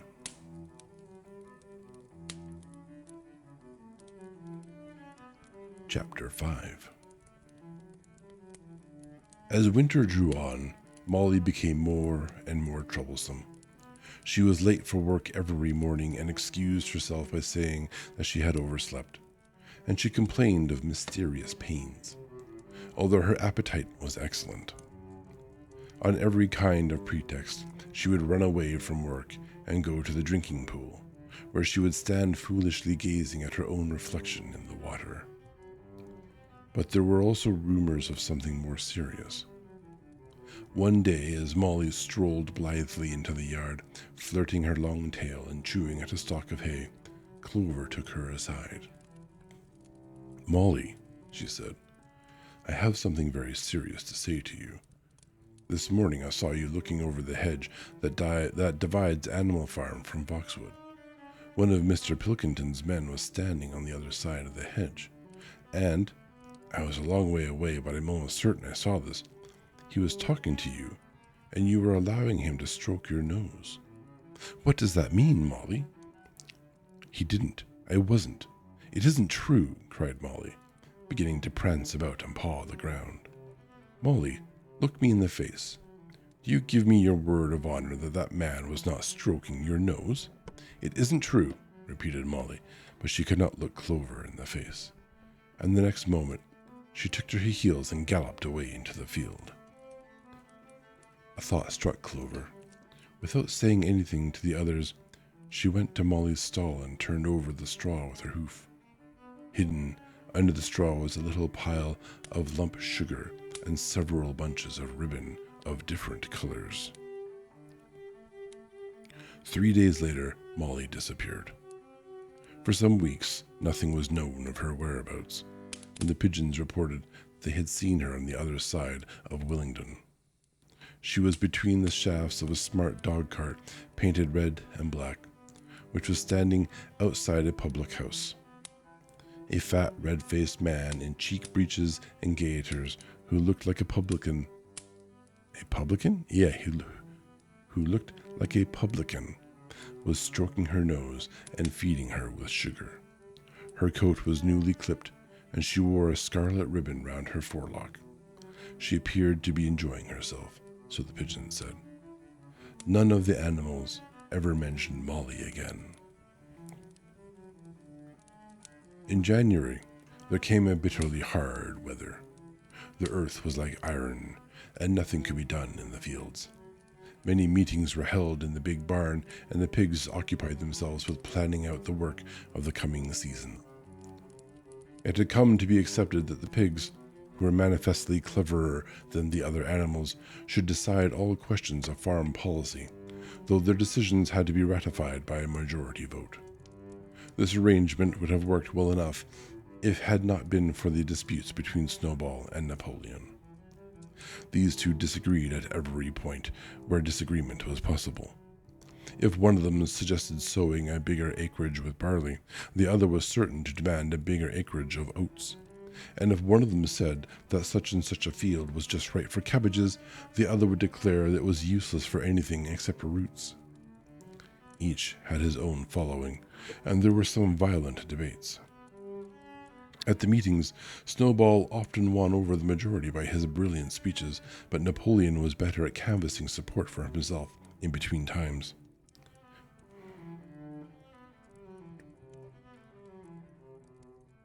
We have a lurking queen. Hello, queen. Welcome to the stream. Hope you're having a pleasant evening. He was especially successful with the sheep. Of late, the sheep had taken to bleating. 4 legs good, 2 legs bad, both in and out of season, and they often interrupted the meeting with this. It was noticed that they were especially liable to break into 4 legs good, 2 legs bad at crucial moments in Snowball's speeches. Snowball had made a close study of some back numbers of the farmer and stock breeder she had found in the farmhouse, and was full of plans for innovations and improvements. He talked learnedly about field drains, silage, and basic slag, and had worked out a complicated scheme for all the animals to drop their dung directly in the fields, at a different spot every day, to save the labor of cartage. Napoleon produced no schemes of his own, but said quietly that snowballs would come to nothing, and seemed to be biding his time. But of all their controversies, none was so bitter as the one that took place over the windmill. Itchy shoulder. In the long pasture, not far from the farm buildings, there was a small knoll which was the highest point on the farm. After surveying the ground, Snowball declared that this was just the place for a windmill, which could be made to operate a dynamo and supply the farm with electrical power. This would light the stalls and warm them in winter, and would also run a circular saw, a shaft cutter, a mango slicer. We all need our mangoes sliced, I think is what that means. Yeah, that's right. You're kind of dying angry. All right, friend. We'll talk to you later then. Have a good night. Have a good sleep. Oh, and an electric milking machine. The animals had never heard of anything of this kind before, for the farm was an old-fashioned one and had only the most primitive machinery. And they listened in astonishment while Snowball conjured up pictures of fantastic machines which would do their work for them while they grazed at their ease in the fields or improved their minds with reading and conversation. Within a few weeks, Snowball's plans for the windmill were fully worked out.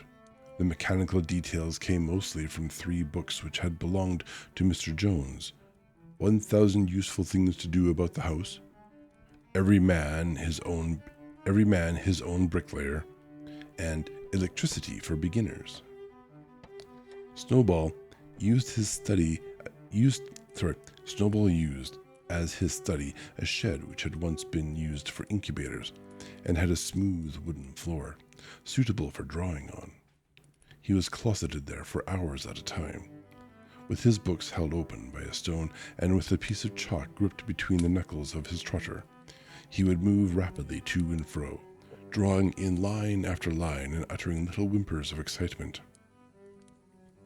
Gradually, the plans grew into a complicated mass of cranks and cogwheels, covering more than half the floor, which the other animals found completely unintelligible but very impressive. All of them came to look at Snowball's drawings at least once a day. Even the hens and ducks came and were at pains not to tread on the chalk marks. Only Napoleon held aloof. He had declared himself against the windmill from the start.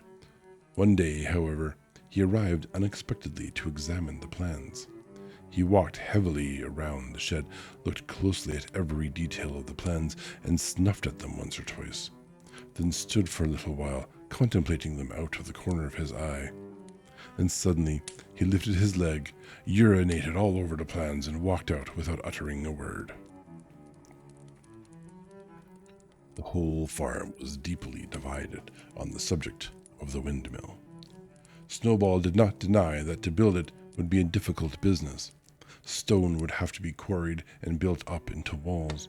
Then the sails would have to be made, and after that there would be need for dynamos and cables.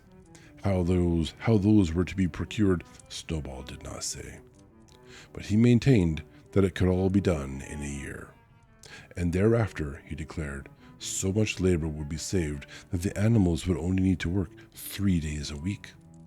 Napoleon, on the other hand, argued that the great need of the moment was to increase food production, and that if they wasted time on the windmill, they would all starve to death.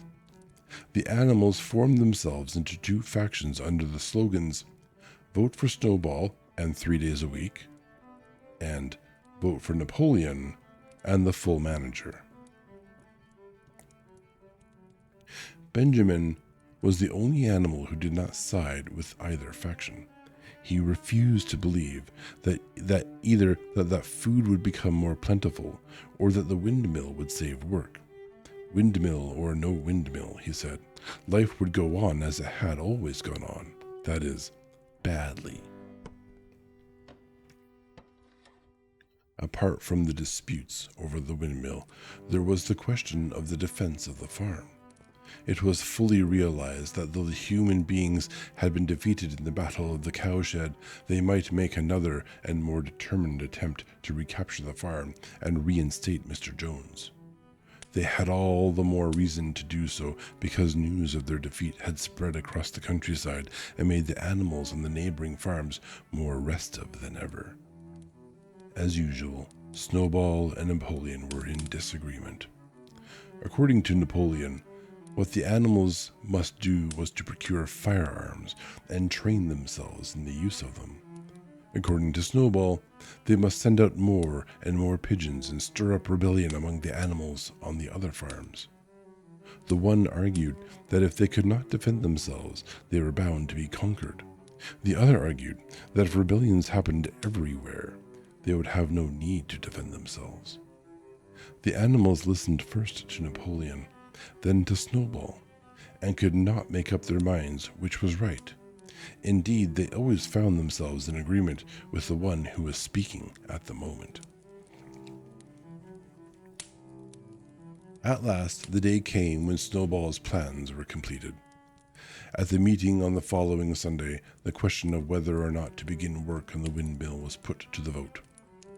When the animals had assembled in the big barn, Snowball stood up and, though occasionally interrupted by bleating from the sheep, set forth his reasons for advocating the building of the windmill. Then Napoleon stood up to reply. He said very quietly that the windmill was nonsense and that he advised nobody to vote for it, and promptly sat down again. He had spoken for barely 30 seconds and seemed almost indifferent as to the effect he produced. At this, Snowball sprang to his feet and, shouting down the sheep, who had begun bleating again, broke into a passionate appeal in favor of the windmill. Until now, the animals had been about equally divided in their sympathies, but in a moment Snowball's eloquence had carried them away. In glowing sentences, he painted a picture of Animal Farm as it might be when sordid labor was lifted from the animals' backs. His imagination had now run far beyond chaff cutters and turnip slicers. Electricity, he said, could operate threshing machines, plows, harrows, rollers, and reapers and binders, besides supplying every stall with his own electric light, hot and cold water, and an electric heater. By the time he had finished speaking, there was no doubt as to which way the vote would go. But just at this moment, Napoleon stood up, and casting a peculiar sidelong look at Snowball, uttered a high-pitched whimper of a kind no one had ever heard him utter before. At this, there was a terrible baying sound outside, and 9 enormous dogs, wearing brass-studded collars, came bounding into the barn. They dashed straight for Snowball, who only sprang from his place just in time to escape their snapping jaws. In a moment, he was out of the door, and they were after him. Too amazed and frightened to speak, all the animals crowded through the door to watch the chase. Snowball was racing across the long pasture that led to the road. He was running as only a pig can run, but the dogs were close on his heels. Suddenly, he slipped, and it seemed certain that they had him. Then he was up again, running faster than ever. The dogs were gaining on him again. One of them all but closed his jaws on Snowball's tail, but Snowball whisked it free just in time. Then he put on an extra spurt, and with a few inches to spare, slipped through a hole in the hedge and was seen no more. Silent and terrified, the animals crept back into the barn. In a moment, the dogs came bounding back. At first, no one had been able to imagine where these creatures came from, but the problem was soon solved. They were the puppies whom Napoleon had taken away from their mothers and reared privately. Oh, even I forgot about those fellows. Though not yet fully grown, They were huge dogs, and as fierce-looking as wolves. They kept close to Napoleon. It was noticed that they wagged their tails to him in the same way as other dogs had been used to do to Mr. Jones. Napoleon, with the dogs following him, now mounted onto the raised portion of the floor where Major had previously stood to deliver his speech. He announced that from now on, the Sunday morning meetings would come to an end. They were unnecessary, he said, and wasted time. In future, all questions relating to the work of the farm would be settled by a special committee of pigs, presided over by himself. These would meet in private and afterwards communicate their decisions to the others. The animals would still assemble on Sunday mornings to salute the flag, sing Beasts of England, and receive their orders for the week, but there would be no more debates. Yeah, literally his dogs of war, yeah. And he literally lets them slip, yep. In spite of the shock the Snowball's expulsion had given them, the animals were dismayed by his announcement. Several of them would have protested if they could have found the right arguments. Even Boxer was vaguely troubled. He set his ears back, shook his forelock several times, and tried hard to marshal his thoughts. But in the end, he could not think of anything to say. Some of the pigs themselves, however, were more articulate. 4 young porkers in the front row uttered shrill squeals of disapproval, and all 4 of them sprang to their feet and began speaking at once. But suddenly the dogs, sitting around Napoleon, let out deep, menacing growls, and the pigs fell silent and sat down again. And the sheep broke into a tremendous bleating of 4 legs good, 2 legs bad, which went on for nearly a quarter of an hour and put an end to any chance of discussion. Yeah, the dictator has arrived, that's right. It kind of, in this case, communicates the need to have people who are actually articulate and brave and protected to stand up and be able to speak, and speak clearly. God, George Orwell is really good at this. He needs a better editor now and then, but he's really good at this. Afterwards, Squealer was sent round the farm to explain the new arrangements to the others. "Comrades," he said, "I trust that every animal here appreciates the sacrifice that Comrade Napoleon has made in taking this extra labor upon himself. Do not imagine, comrades, that leadership is a pleasure. On the contrary, it is a deep and heavy responsibility. No one believes more firmly than Comrade Napoleon that all animals are equal. He would be only too happy to let you make your decisions for yourselves. But sometimes you might make the wrong decisions, comrades. And then where should we be? Suppose you had decided to follow Snowball, with his moonshine of windmills. Snowball, who, as we now know, was no better than a criminal. He fought bravely at the Battle of Cowshed, said somebody. Bravery is not enough, said Squealer. Loyalty and obedience are more important. And as to the Battle of Cowshed, I believe the time will come when we shall find that Snowball's part in it was much exaggerated. Discipline, comrades. Iron discipline. That is the watchword for today. One false step and our enemies would be upon us. Surely, comrades, you do not want Jones back." You're at the point where it's like, Jones's rule is going to be less problematic than Napoleon's rule. But of course it will be spun differently, right? It will definitely be told that Jones is worse than Napoleon. And unfortunately, not very many of them have good memories. God, that's so on the nose too. Once again, this argument was unanswerable. Certainly, the animals did not want Jones back. If the holding of debates on Sunday mornings was liable to bring him back, then the debates must stop. Boxer, who had now had time to think things over, voiced the general feeling by saying, "If Comrade Napoleon says it, it must be right."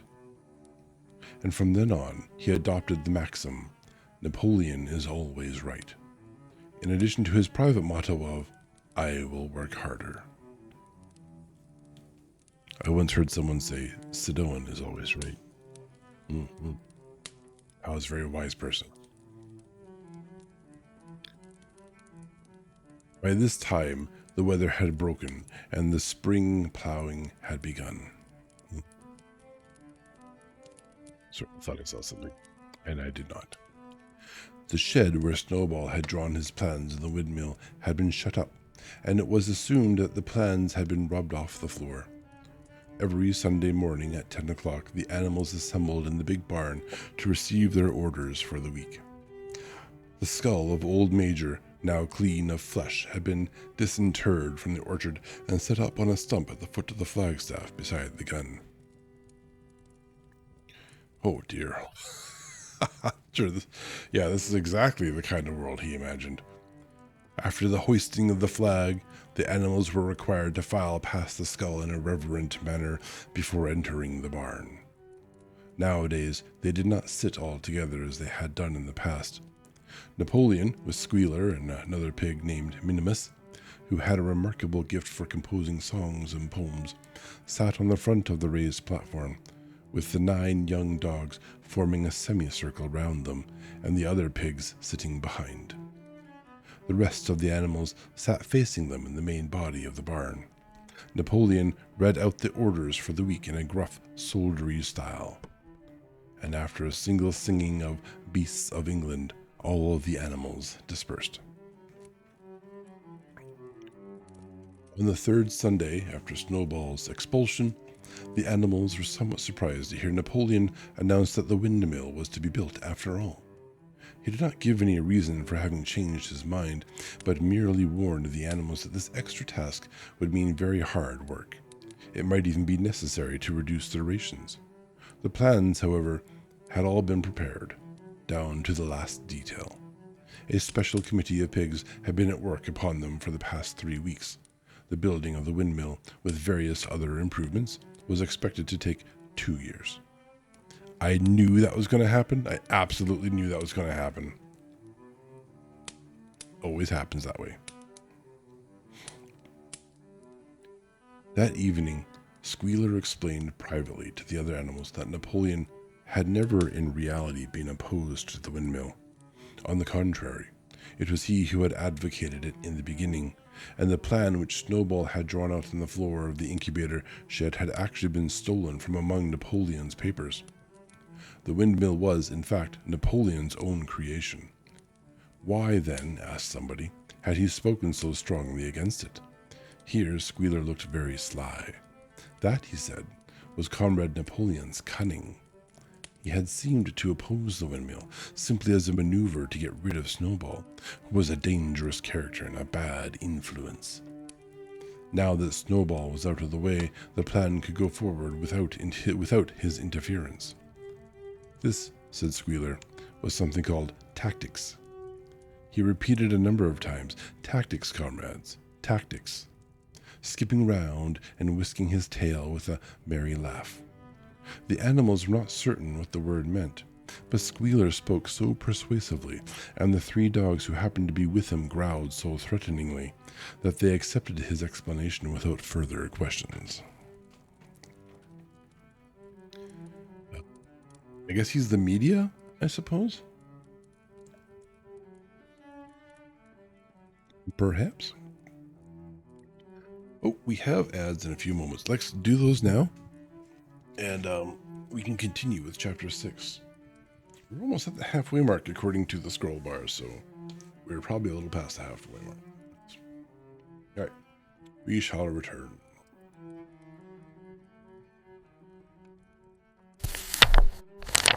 Still needs replacing. At least the hydraulic part, I think, still needs replacing. Yes. Anyways, welcome back from the ads. On a chapter mark, too. Isn't that convenient? Let's see. Here we go. Chapter 6. All that year, The animals worked like slaves. They were happy in their work. They grudged no effort or sacrifice, well aware that everything they did was for the benefit of themselves and those of their kind who would come after them, and not for a pack of idle, thieving human beings. Throughout the spring and summer, they worked a 60-hour week, and in August, Napoleon announced that there would be work on Sunday afternoons as well. This work was strictly voluntary, but any animal who absented himself from it would have his rations reduced by half. So, not voluntary, actually. Even so, it was found necessary to leave certain tasks undone. The harvest was a little less successful than the previous year, and 2 fields which should have been sown with roots in the early summer were not sown because the plowing had not been completed early enough. It was possible to foresee that the coming winter would be a hard one. The windmill presented unexpected difficulties. There was a good quarry of limestone on the farm, and plenty of sand and cement had been found in one of the outhouses, so that all the materials for building were at hand. But the problem the animals could not at first solve was how to break up the stone into pieces of suitable size. There seemed no way of doing this except with picks and crowbars, which no animal could use, because no animal could stand on his hind legs. Only after weeks of vain effort did the right idea occur to somebody, namely, to utilize the force of gravity. Huge boulders, far too big to be used as they were laying all over the bed of the quarry. The animals lashed ropes around these, and then all together, cows, horses, sheep, any animal that could lay hold of the rope, even the pigs sometimes joined in at critical moments. They dragged them with desperate slowness up the slope to the top of the quarry, where they were toppled over the edge to shatter to pieces below. Transporting the stone when it was once broken was comparatively simple. The horses carried it off in cartloads. The sheep dragged single blocks. Even Muriel and Benjamin yoked themselves into an old governess cart and did their share. By late summer, a sufficient store of stone had accumulated, and then the building began, under the superintendence of the pigs. It was a slow, laborious process. Frequently, it took a whole day of exhausting effort to drag a single boulder to the top of the quarry, and sometimes, when it was pushed over the edge, it failed to break. Nothing could have been achieved without Boxer, whose strength seemed equal to that of all the rest of the animals put together. When the boulder began to slip and the animals cried out in despair at finding themselves dragged down the hill, it was always Boxer who strained himself against the rope and brought the boulder to a stop.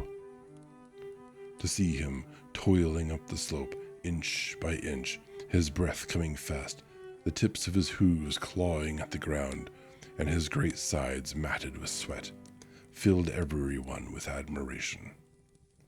Clover warned him sometimes to be careful not to overstrain himself, but Boxer would never listen to her.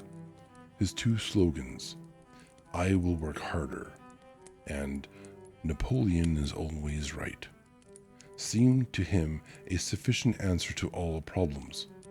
He had made arrangements with the cockerel to call him 3/4 of an hour earlier in the mornings instead of half an hour, and in his spare moments, of which there were not many nowadays, he would go alone to the quarry, collect a load of broken stone, and drag it down to the site of the windmill, unassisted. Man, dictators love those kind of people. The animals were not badly off throughout that summer, in spite of the hardness of their work. If they had no more food than they had had in Jones's day, at least they did not have less. The advantage of only having to feed themselves and not having to support 5 extravagant human beings as well was so great that it would have taken a lot of failures to outweigh it. And in many ways, the animal method of doing things was more efficient and saved labor. Such jobs as weeding, for instance, could be done with a thoroughness impossible to human beings. And again, since no animal now stole, it was unnecessary to fence off pasture from arable land, which saved a lot of labor on the upkeep of hedges and gates. Nevertheless, as the summer wore on, various unforeseen shortages began to make themselves felt. There was need of paraffin oil, nails, string, dog biscuits, and iron for the horses' shoes, none of which could be produced on the farm. Later, there would also be need for seeds and artificial manures, besides various tools and, finally, the machinery for the windmill. How these were to be procured no one was able to imagine. One Sunday morning, when the animals assembled to receive their orders, Napoleon announced that he had decided upon a new policy. From now onwards, Animal Farm would engage in trade with the neighboring farms. Not, of course, for any commercial purpose, but simply in order to obtain certain materials which were urgently necessary. The needs of the windmill must override everything else, he said. He was therefore making arrangements to sell a stack of hay and part of the current year's wheat crop, and later on, if more money were needed, it would have to be made up by the sale of eggs, for which there was always a market in Willingdon. The hens, said Napoleon, should welcome this sacrifice as their own special contribution towards the building of the windmill. Once again, the animals were conscious of a vague uneasiness. Never to have any dealings with human beings, never to engage in trade, never to make use of money. Had these not been among the earliest resolutions passed at the first triumphant meeting after Jones was expelled? All the animals remembered passing such resolutions, or at least they thought that they remembered it. The 4 young pigs who had protested when Napoleon abolished the meetings raised their voices timidly, but they were promptly silenced by a tremendous growling from the dogs. Then, as usual, the sheep broke into 4 legs good, 2 legs bad, and the momentary awkwardness was smoothed over. Finally, Napoleon raised his trotter for silence and announced that he had already made all the arrangements. There would be no need for any of the animals to come in contact with human beings, which would clearly be most undesirable. He intended to take the whole burden upon his own shoulders. A Mr. Whymper, a solicitor living in Willingdon, had agreed to act as intermediary between Animal Farm and the outside world, and would visit the farm every Monday morning to receive his instructions. Napoleon ended his speech with his usual cry of "Long live Animal Farm," and after the singing of Beasts of England, the animals were dismissed. Afterwards, Squealer made a round of the farm and set the animals' minds at rest. He assured them that the resolution against engaging in trade and using money had never been passed or even suggested. It was pure imagination, probably traceable in the beginning to lies circulated by Snowball. A few animals still felt faintly doubtful, but Squealer asked them shrewdly, "Are you certain that this is not something that you have dreamed, comrades? Have you any record of such a resolution? Is it written down anywhere?" And since it was certainly true that nothing of the kind existed in writing, the animals were satisfied that they had been mistaken. Except for the wall? I'm pretty sure the wall was still painted. 7 Commandments must still exist there, right? Oh, wait a minute. They can't read. So they're a vulnerable population. Yay. Every Monday, Mr. Whymper visited the farm as had been arranged. He was a sly-looking little man with side whiskers, a solicitor in a very small way of business, but sharp enough to have realized earlier that anyone else at Animal Farm would need a broker and that the commissions would be worth having. The animals watched his coming and going with a kind of dread, and avoided him as much as possible. Nevertheless, the sight of Napoleon on all fours delivering orders to Whymper, who stood on 2 legs, roused their pride and partily reconciled them to the new arrangement. The relations with the human race were now not quite the same as they had been before. The human beings did not hate Animal Farm any less now that it was prospering. Indeed, they hated it more than ever. Every human being held it as an article of faith that the farm would go bankrupt sooner or later, and above all, that the windmill would be a failure. They would meet in the public houses and prove to one another by means of diagrams that the windmill was bound to fall down, or that if it did stand up, then that it would never work.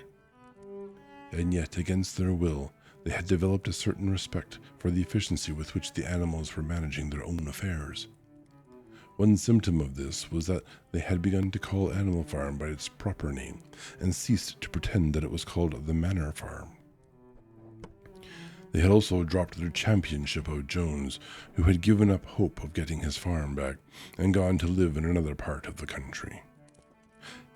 Except through Whymper, there was as yet no contact between Animal Farm and the outside world, but there were constant rumors that Napoleon was about to enter into a definite business agreement with either Mr. Pilkington of Foxwood or with Mr. Friedrich of Pinchfield, but never, it was noticed, with both simultaneously. It was about this time that the pigs suddenly moved into the farmhouse and took up their residence there. Again, the animals seemed to remember that a resolution against us had been passed in the early days, and again Squealer was able to convince them that this was not the case. It was absolutely necessary, he said, that the pigs, who were the brains of the farm, should have a quiet place to work in. It was also more suited to the dignity of the leader, for of late he had taken to speaking of Napoleon under the title of leader, to live in a house than a mere sty. Nevertheless, some of the animals were disturbed when they heard that the pigs not only took their meals in the kitchen and used the drawing room as a recreation room, but also slept in the beds. Boxer passed it off as usual with "Napoleon is always right." But Clover, who thought she remembered a definite ruling against beds, went to the end of the barn and tried to puzzle out the 7 commandments which were inscribed there.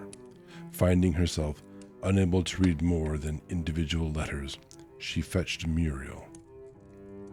"Muriel," she said, "read me the 4th commandment. Does it not say something about never sleeping in a bed?"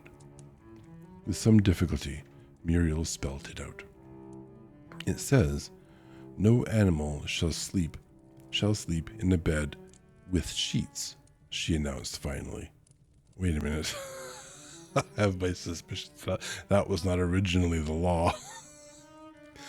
Curiously enough, Clover had not remembered that the 4th commandment mentioned sheets, but as it was there on the wall, it must have done so. And Squealer, who happened to be passing at this moment attended by 2 or 3 dogs, was able to put the whole matter in its proper perspective. "You have heard then, comrades," he said, "that we pigs now sleep in the beds of the farmhouse? And why not? You did not suppose, surely, that there was ever a ruling against beds. A bed merely means a place to sleep in. A pile of straw in a stall is a bed, properly regarded. The rule was against sheets, which are a human invention. We have removed the sheets from the farmhouse beds and sleep between blankets. And very comfortable beds they are too, but not more comfortable than we need. I can tell you, comrades, with all the brain work we have to do nowadays. You would not rob us of our repose, would you, comrades? You would not have us too tired to carry out our duties. Surely none of you wishes to see Jones back." Yeah, blankets. Blankets are not sheets, that's right. Completely. They are different. Blankets are obviously not a human invention. Unlike sheets. Sheets, clearly human. Blankets, however, I mean, they come from sheep, right? Blankets are invented by sheep. Must be that way, yes. Probably. Makes all the sense.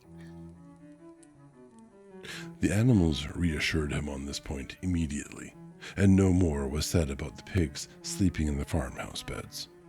And when, some days afterwards, it was announced that from now on the pigs would get up at an hour later in the mornings than the other animals, no complaint was made about that either. By the autumn, the animals were tired, but happy. They had had a hard year, and after the sale of part of the hay and corn, the stores of food for the winter were none too plentiful, but the windmill compensated for everything. It was almost half built now. After the harvest, there was a stretch of clear, dry weather, and the animals toiled harder than ever, thinking it well worth while to plod to and fro all day with blocks of stone, if by doing so they could raise the walls another foot. Boxer would even come out at nights and work for an hour or two on his own by the light of the harvest moon. In their spare moments, the animals would walk round and round the half-finished mill, admiring the strength and perpendicularity of its walls and marveling that they should ever have been able to build anything so imposing. Only old Benjamin refused to grow enthusiastic about the windmill, though, as usual, he would utter nothing beyond the cryptic remark that donkeys live a long time. November came, with raging southwest winds. Building had to stop because it was now too wet to mix the cement. Finally, there came a night when the gale was so violent that the farm buildings rocked on their foundations, and several tiles were blown off the roof of the barn. The hens woke up squawking with terror because they had all dreamt simultaneously of hearing a gun go off in the distance. In the morning, the animals came out of their stalls to find that the flagstaff had been blown down and an elm tree at the foot of the orchard had been plucked up like a radish. They had just noticed this when a cry of despair broke from every animal's throat. A terrible sight had met their eyes. The windmill was in ruins. With one accord, they dashed down to the spot. Napoleon, who seldom moved out of a walk, raced ahead of them all. Yes, there it lay, the fruit of all their struggles, leveled to its foundations. The stones they had broken and carried so laboriously scattered all around. Unable at first to speak, they stood gazing mournfully at the litter of fallen stone. Napoleon paced to and fro in silence, occasionally snuffling at the ground. His tail had grown rigid and twitched sharply from side to side, a sign in him of intense mental activity. Suddenly he halted, as though his mind were made up. "Comrades," he said quietly, "do you know who is responsible for this? Do you know the enemy who has come in the night and overthrown our windmill? Snowball!" He suddenly roared in a voice of thunder. "Snowball has done this thing. In sheer malignity, thinking to set back our plans and avenge himself for his ignominious expulsion, this traitor has crept here under cover of night and destroyed our work of nearly a year. Comrades, here and now I pronounce the death sentence upon Snowball. Animal hero second class, and half a bushel of apples to any animal who brings him to justice. A full bushel to anyone who captures him alive." Well, public executions, I guess.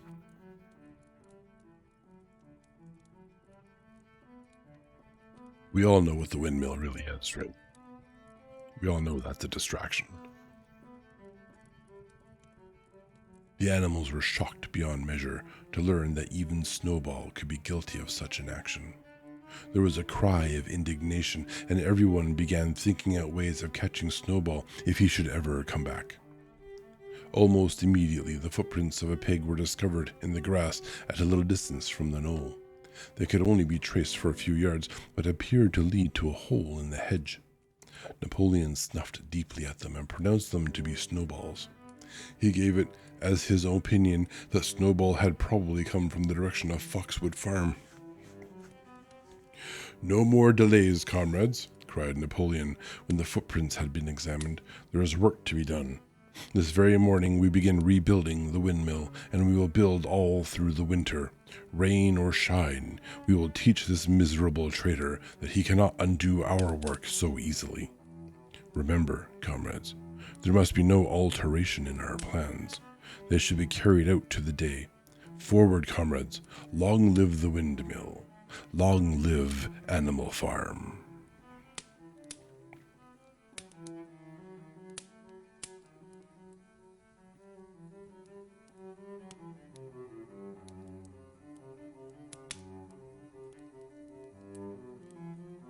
Throat spray drugs. Chapter 7. It was a bitter winter. The stormy weather was followed by sleet and snow, and then a hard frost which did not break till well into February. The animals carried on as best they could with the rebuilding of the windmill, well knowing that the outside world was watching them, and that the envious human beings would rejoice and triumph if the mill were not finished on time. Out of spite, the human beings pretended not to believe that it was Snowball who had destroyed the windmill. They said that it had fallen down because the walls were too thin. The animals knew that this was not the case. Still, it had been decided to build the walls 3 feet thick this time, instead of 18 inches as before, which meant collecting much larger quantities of stone. For a long time, the quarry was full of snowdrifts, and nothing could be done. Some progress was made in the dry, frosty weather that followed, but it was cruel work, and the animals could not feel so hopeful about it as they had felt before. They were always cold, and usually hungry as well. Only Boxer and Clover never lost heart. Squealer made excellent speeches on the joy of service and the dignity of labor, but the other animals found more inspiration in Boxer's strength and his never-failing cry of, "I will work harder." In January, food fell short. The corn ration was drastically reduced, and it was announced that an extra potato ration would be issued to make up for it. Then it was discovered the greater part of the potato crop had been frosted in the clamps, which had not been covered thickly enough. The potatoes had become soft and discolored, and only a few were edible. For days at a time, the animals had nothing to eat but chaff and mangels. Starvation seemed to stare them in the face. It was vitally necessary to conceal this fact from the outside world. Emboldened by the collapse of the windmill, the human beings were inventing fresh lies about Animal Farm. Once again, it was being put about that all the animals were dying of famine and disease, and that they were continually fighting among themselves and had resorted to cannibalism and infanticide. Napoleon was well aware of the bad results that might follow if the real facts of the food situation were known, and he decided to make use of Mr. Whymper to spread a contrary impression. Hitherto, the animals had little or no contact with Whymper on his weekly visits. Now, however, a few selected animals, mostly sheep, were instructed to remark casually in his hearing that rations had been increased. In addition, Napoleon ordered the almost empty bins in the store shed to be filled nearly to the brim with sand, which was then covered up with what remained of the grain and meal. On some suitable pretext, Whymper was led through the store shed and allowed to catch a glimpse of the bins. He was deceived and continued to report to the outside world that there was no food shortage on Animal Farm. Nevertheless, towards the end of January, it became obvious that it would be necessary to procure some more grain from somewhere. In these days, Napoleon rarely appeared in public, but spent all his time in the farmhouse, which was guarded at each door by fierce-looking dogs. When he did emerge, it was in a ceremonial manner, with an escort of 6 dogs who closely surrounded him and growled if anyone came too near. Frequently, he did not even appear on Sunday mornings, but issued his orders through one of the other pigs, usually Squealer. One Sunday morning, Squealer announced that the hens who had just come in to lay again must surrender their eggs. Napoleon had accepted, through Whymper, a contract for 400 eggs a week. The price of these would pay for enough grain and meal to keep the farm going till summer came on and conditions were easier. When the hens heard this, they raised a terrible outcry. They had been warned earlier that this sacrifice might be necessary, but had not believed that it would really happen. They were just getting their clutches ready for the spring sitting, and they protested that to take the eggs away now was murder.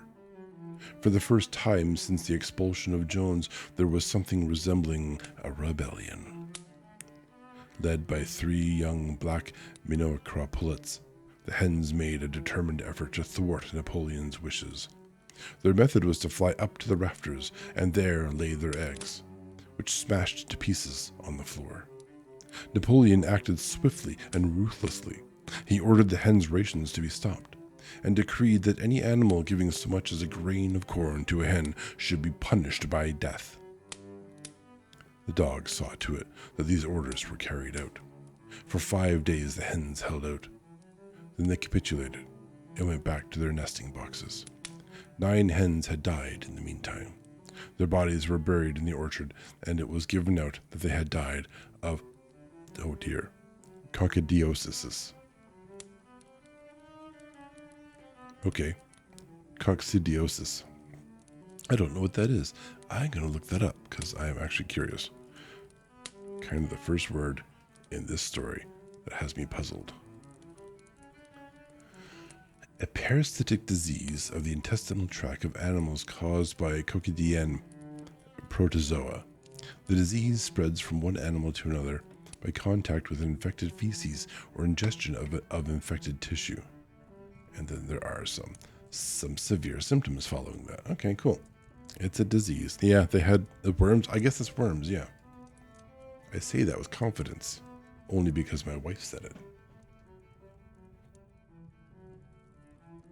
Whymper heard nothing of this affair, and the eggs were duly delivered. A grocer's van driving up to the farm once a week to take them away. All this while, no more had been seen of Snowball. He was rumored to be hiding on one of the neighboring farms, either Foxwood or Pinchfield. Napoleon was by this time on slightly better terms with the other farmers than before. It happened that there was in the yard a pile of timber which had been stacked there 10 years earlier when the beech spinney was cleared. It was well seasoned, and Whymper had advised Napoleon to sell it. Both Mr. Pilkington and Mr. Friedrich were anxious to buy it. Napoleon was hesitating between the two, unable to make up his mind. It was noticed that whenever he seemed on the point of coming to an agreement with Friedrich, Snowball was declared to be hiding at Foxwood, while, when he inclined towards Pilkington, Snowball was said to be at Pinchfield.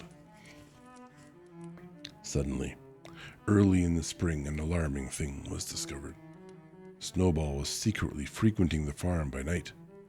The animals were so disturbed that they could hardly sleep in their stalls. Every night, it was said, he came creeping in under cover of darkness and performed all kinds of mischief. He stole the corn. He upset the milk pails. He broke the eggs. He trampled the seed beds. He gnawed the bark off of the fruit trees. Whenever anything went wrong, it became usual to attribute it to Snowball. If a window was broken or a drain was blocked up, someone was certain to say that Snowball had come in the night and done it. And when the key of the store shed was lost, the whole farm was convinced that Snowball had thrown it down the well.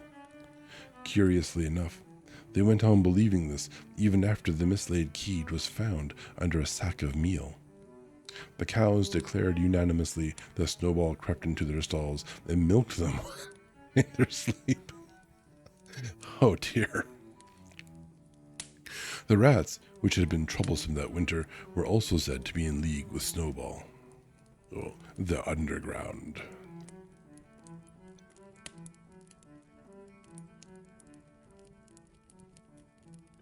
Napoleon decreed that there should be a full investigation into Snowball's activities. With his dogs in attendance, he set out and made a careful tour of inspection of the farm buildings, the other animals following at a respectful distance. At every few steps, Napoleon stopped and snuffed the ground for traces of Snowball's footsteps, which, he said, he could detect by the smell. He snuffed in every corner in the barn, in the cowshed, in the hen houses, in the vegetable garden, and found traces of Snowball almost everywhere. He would put his snout to the ground, give several deep sniffs, and exclaim in a terrible voice, "Snowball! He has been here. I can smell him distinctly." And at the word Snowball, all the dogs let out blood-curdling growls and showed their side teeth. The animals were thoroughly frightened. It seemed to them as though Snowball were some kind of invisible influence, pervading the air about them and menacing them with all kinds of dangers. In the evening, Squealer called them together, and with the alarmed expression on his face, told them that he told them that he had some serious news to report. "Comrades," cried Squealer, and definitely not in the voice that I'm speaking on his behalf, making little nervous skips. "A most terrible thing has been discovered. Snowball has sold himself to Friedrich of Pinchfield Farm, who is even now plotting to attack us and take our farm away from us. Snowball is to act as his guide when the attack begins, but there is worse than that. We had thought that Snowball's rebellion was caused simply by his vanity and ambition, but we were wrong, comrades. Do you know what the real reason was? Snowball was in league with Jones from the very start. He was Jones's secret agent all the time. It has all been proved by documents which he left behind him and which we have only just discovered. To my mind, this explains a great deal, comrades. Did we not see for ourselves how he attempted, fortunately without success, to get us defeated and destroyed at the Battle of the Cowshed? Yeah, the files. The hidden files that can't be released in order to protect the victims, yes. It's like this book was written yesterday. God damn, George Orwell, you're good. The animals were stupefied. This was a wickedness far outdoing Snowball's destruction of the windmill, but it was some minutes before they could fully take it in. They all remembered, or thought they remembered, how they had seen Snowball charging ahead of them at the Battle of the Cowshed, how he had railed and encouraged them at every turn, and how he had not paused for an instant even when the pellets from Jones's gun had wounded his back. At first, it was a little difficult to see how this fitted in with his being on Jones's side. Even Boxer, who seldom asked questions, was puzzled. He lay down, tucked his forehoofs beneath him, shut his eyes, and with a hard effort managed to formulate his thoughts. "I do not believe that," he said. "Snowball fought bravely at the Battle of the Cowshed. I saw him myself. Did we not give him Animal Hero First Class immediately afterwards? That was our mistake, comrade, for we know now it is all written down in the secret documents that we have found that in reality he was trying to lure us to our doom." "But he was wounded," said Boxer. "We all saw him running with blood." "That was part of the arrangement," cried Squealer. "Jones' shot only grazed him. I could show you this in his own writing if you were able to read it. The plot was for Snowball at the critical moment to give the signal for flight and leave the field to the enemy. And he very nearly succeeded. I will even say, comrades, he would have succeeded if it had not been for our heroic leader, Comrade Napoleon. Do you not remember how, just at the moment when Jones and his men had got inside the yard, Snowball suddenly turned and fled, and many animals followed him? Do you not remember, too, that it was just at that moment, when panic was spreading and all seemed lost, that Comrade Napoleon sprang forward with a cry of 'Death to humanity!' and sank his teeth in Jones's leg? Surely you remember that, comrades," exclaimed Squealer, frisking from side to side. Now when Squealer described the scene so graphically, it seemed to the animals that they did remember it. At any rate, they remembered that the critical moment of the battle Snowball had turned to flee, but Boxer was still a little uneasy. "I do not believe that Snowball was a traitor at the beginning," he said finally. "What he has done since is different, but I believe that at the Battle of Cowshed he was a good comrade." "Our leader, Comrade Napoleon," announced Squealer, speaking very slowly and firmly, "has stated categorically, comrade, that Snowball was Jones's agent from the very beginning. Yes, and from long before the rebellion was ever thought of." "Ah, that is different," said Boxer. "If Comrade Napoleon says it, it must be right." "That is the true spirit, comrade," cried Squealer, but it was noticed he cast a very ugly look at Boxer with his little twinkling eyes. He turned to go, then paused and added impressively, "I warn every animal on this farm to keep his eyes very wide open, for we have reason to think that some of Snowball's secret agents are lurking among us at this moment." "Yes. Tell on your neighbors." 4 days later, in the late afternoon, Napoleon ordered all the animals to assemble in the yard. When they were all gathered together, Napoleon emerged from the farmhouse, wearing both his medals, for he had recently awarded himself Animal Hero First Class and Animal Hero Second Class, with his 9 huge dogs frisking around him and uttering growls that said, "Sorry, excuse me as I burp." Or hiccup? With his 9 huge dogs frisking round him and uttering growls that sent shivers down all the animals' spines. They all cowered silently in their places, seeming to know in advance that some terrible thing was about to happen. Napoleon stood sternly surveying his audience, and he uttered a high-pitched whimper. Immediately the dogs bounded forward, seized 4 of the pigs by the ear, and dragged them, squealing with pain and terror, to Napoleon's feet. The pigs' ears were bleeding. The dogs had tasted blood, and for a few moments they appeared to go quite mad. To the amazement of everybody, 3 of them flung themselves upon Boxer. Boxer saw them coming and put out his great hoof, caught a dog in midair, and pinned him to the ground. The dogs shrieked for mercy, and the other 2 fled with their tails between their legs. Boxer looked at Napoleon to know whether he should crush the dog to death or let it go. Napoleon appeared to change countenance, and sharply ordered Boxer to let the dog go.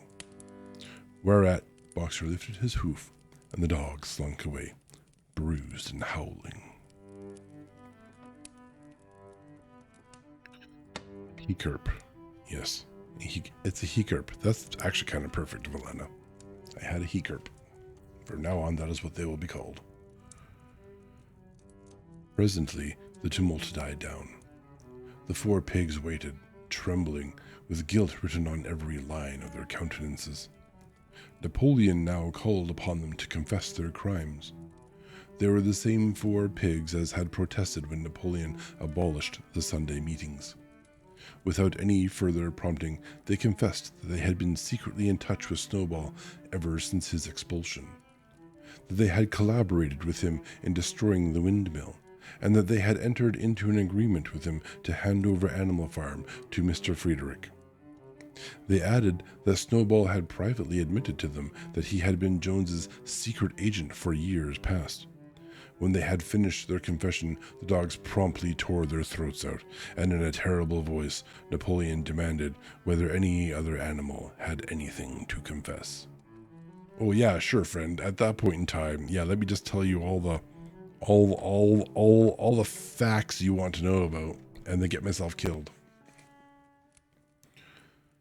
The 3 hens who had been the ringleaders in the attempted rebellion over the eggs now came forward and stated that Snowball had appeared to them in a dream and incited them to disobey Napoleon's orders.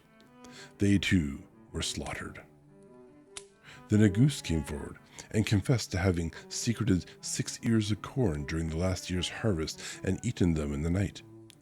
Then a sheep confessed to having urinated in the drinking pool. Urged to do this, so she said, by Snowball. And 2 other sheep confessed to having murdered an old ram, an especially devoted follower of Napoleon, by chasing him round and round a bonfire when he was suffering from a cough. They were all slain on the spot. And so the tale of confessions and executions went on, until there was a pile of corpses laying before Napoleon's feet, and the air was heavy with the smell of blood, which had been unknown there since the expulsion of Jones. Hot damn. When it was all over, the remaining animals, except for the pigs and dogs, crept away in a body. They were shaken and miserable. They did not know which was more shocking, the treachery of the animals who had leagued themselves with Snowball, or the cruel retribution they had just witnessed. In the old days, there had often been scenes of bloodshed equally terrible, but it seemed to all of them that it was far worse now that it was happening among themselves. Since Jones had left the farm, until today, no animal had killed another animal. Not even a rat had been killed. They had made their way onto the little knoll where the half-finished windmill stood, and with one accord they all lay down, as though huddled together for warmth. Clover, Muriel, Benjamin, the cows, the sheep, and a whole flock of geese and hens. Everyone, indeed, except the cat, who had suddenly disappeared just before Napoleon ordered the animals to assemble. For some time nobody spoke. Only Boxer remained on his feet.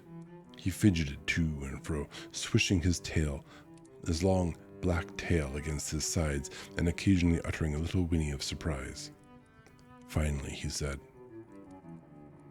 "Yeah, that was a rule too. No animal will kill another. Yeah, they're breaking all the rules. Like, the laws mean nothing here, right? This is part of the problem." Finally he said, "I do not understand it. I would not have believed that such things could happen on our farm. It must be due to some fault in ourselves. The solution, as I see it, is to work harder. From now onwards, I shall get up a full hour earlier in the mornings." I feel sorry for Boxer. He thinks he's doing the right thing. Everything he does, the way he acts, his very simple mind is saying, this is how you fix problems. This is all I've known my whole life, and this has worked in the past. So if things are still bad, all I have to do is be more vulnerable to being taken advantage of, and then things should get better. And it's not working for him, and he's just putting himself into a corner, and I don't know, probably work himself to death, I guess.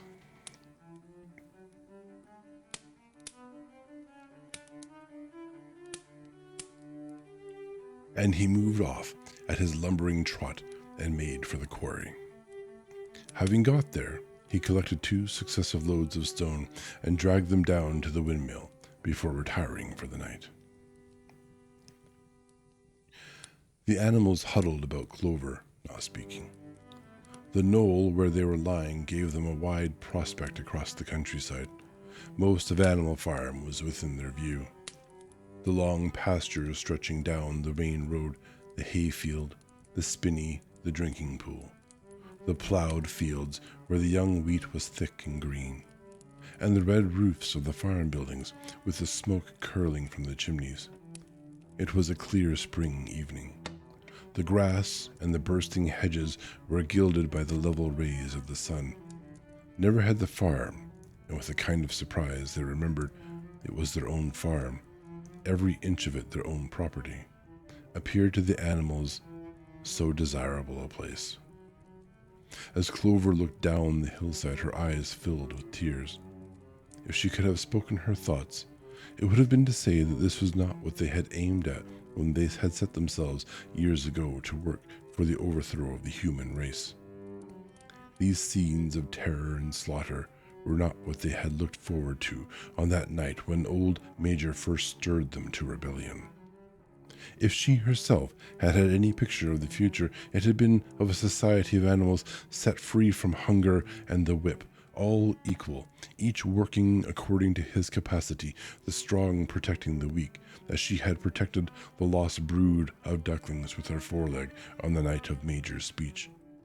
Instead, she did not know why, they had come to a time when no one dared speak his mind, when fierce, growling dogs roamed everywhere, and when you had to watch your comrades torn to pieces after confessing to shocking crimes.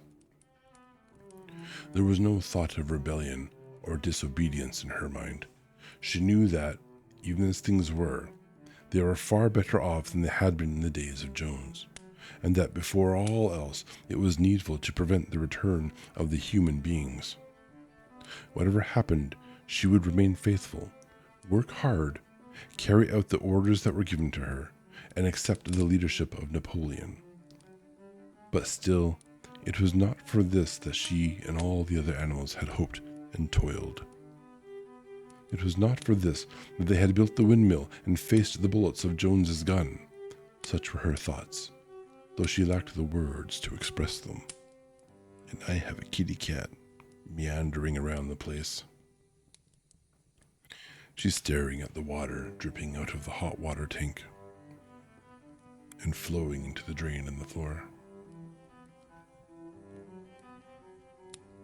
At last, feeling this to be in some way a substitute for the words she was unable to find, she began to sing Beasts of England. Beasts of England. The other animals sitting round her took it up, and they sang it 3 times over, very tunefully, but slowly and mournfully, in a way that they had never sung it before.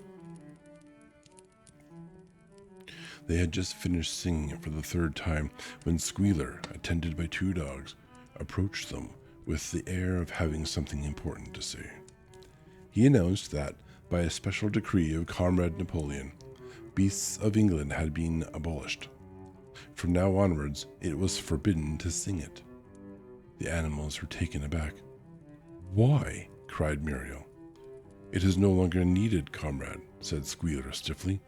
"Beasts of England was the song of the rebellion. But the rebellion is now completed. The execution of the traitors this afternoon was the final act. The enemy, both external and internal, has been defeated. In Beasts of England, we expressed our longing for a better society in days to come, but that society has now been established. Clearly, this song has no longer any purpose." Frightened though they were, some of the animals might possibly have protested, but at this moment, the sheep set up their usual bleating of 4 legs good, 2 legs bad, which went on for several minutes and put an end to the discussion. Blind obedience to a singular purpose. So Beasts of England was heard no more. In its place, Minimus, the poet, had composed another song for which began, Animal farm, never through me shalt thou come to. And this was sung every Sunday morning after the hoisting of the flag. But somehow neither the words nor the tune ever seemed to the animals to come up to Beasts of England.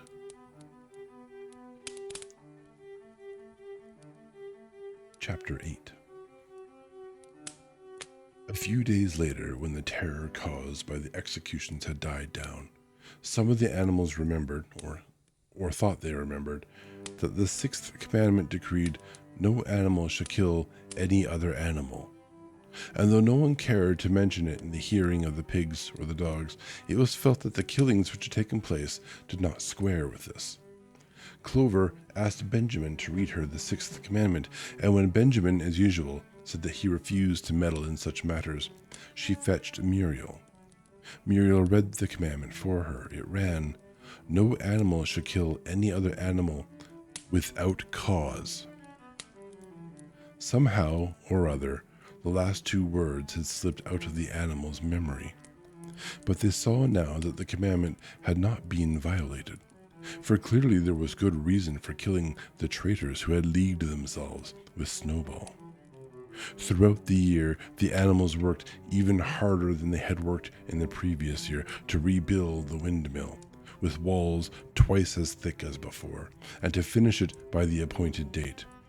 Together with the regular work of the farm was a tremendous labor. There were times when it seemed to the animals that they worked longer hours and fed no better than they had done in Jones's day. On Sunday mornings, Squealer, holding down a long strip of paper with his trotter, would read out to them lists of figures proving that the production of every class of foodstuff had increased by 200%, 300%, or 500%, as the case might be. The animals saw no reason to disbelieve him, especially as they could no longer remember very clearly what conditions had been like before the rebellion. At the same time, there were days when they felt that they would sooner have had less figures and more food.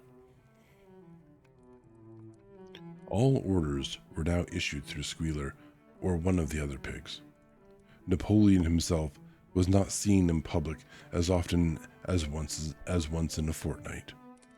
When he did appear, he was attended not only by his retinue of dogs, but by a black cockerel who marched in front of him and acted as a kind of trumpeter, letting out a loud cock-a-doodle-doo before Napoleon spoke. Even in the farmhouse, it was said, Napoleon inhabited separate apartments from the others. He took his meals alone, with 2 dogs to wait upon him, and always ate from the Crown Derby dinner service, which had been in the glass cupboard in the drawing room.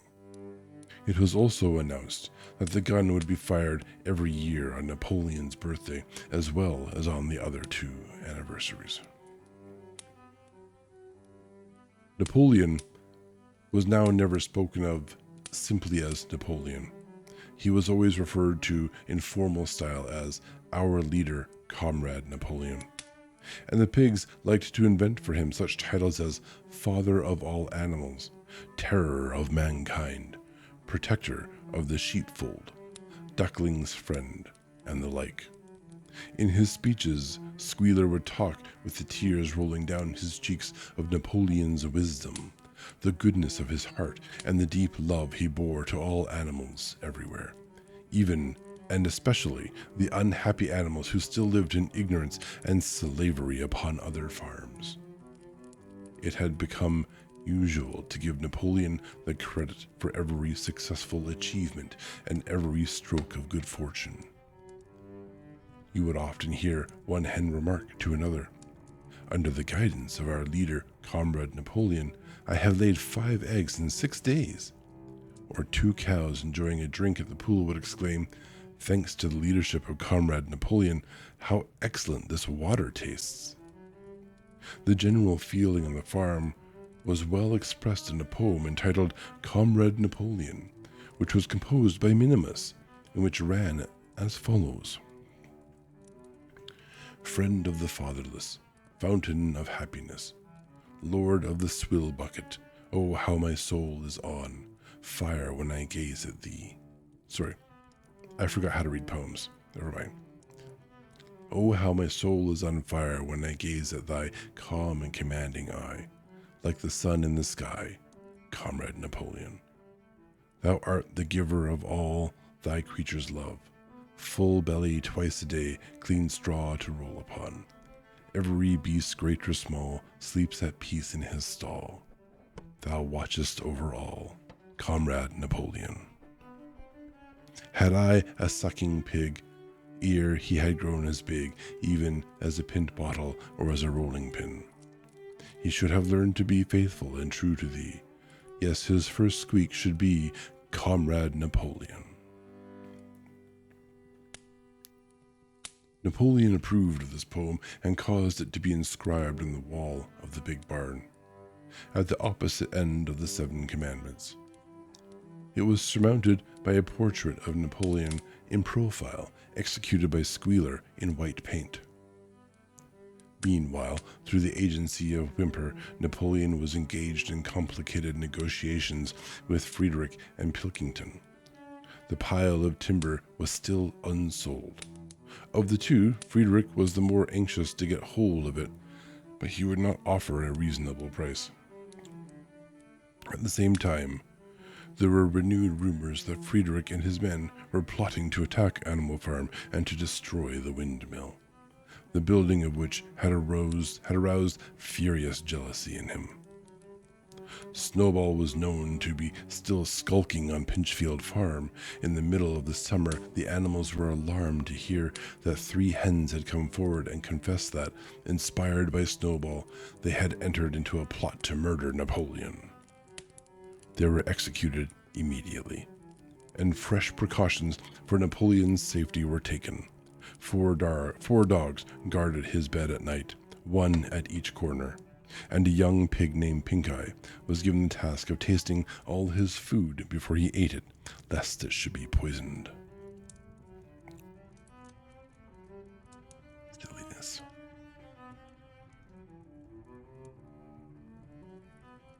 Where was that? I had a thought. Why do these animals keep coming forward and confessing? Like, I know that's the thing that happens. There are confessions, but they're normally not from people who come forward. They're normally from people who are captured and, convinced without consent to confess, right? Perhaps that's just being omitted for the sake of the audience. Apparently I have another message. It hasn't even come up.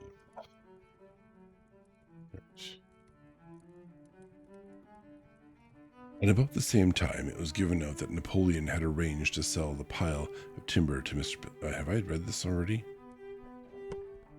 No, okay. At about the same time, it was given out that Napoleon had arranged to sell the pile of timber to Mr. Pilkington. He was also going to enter into a regular agreement for the exchange of certain products between Animal Farm and Foxwood. Oh, thank you for the follow. Taco Tyler. Yes. What's a great name?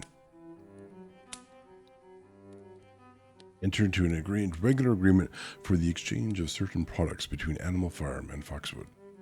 The relations between Napoleon and Pilkington, though they were only considered through Whymper, were now almost friendly.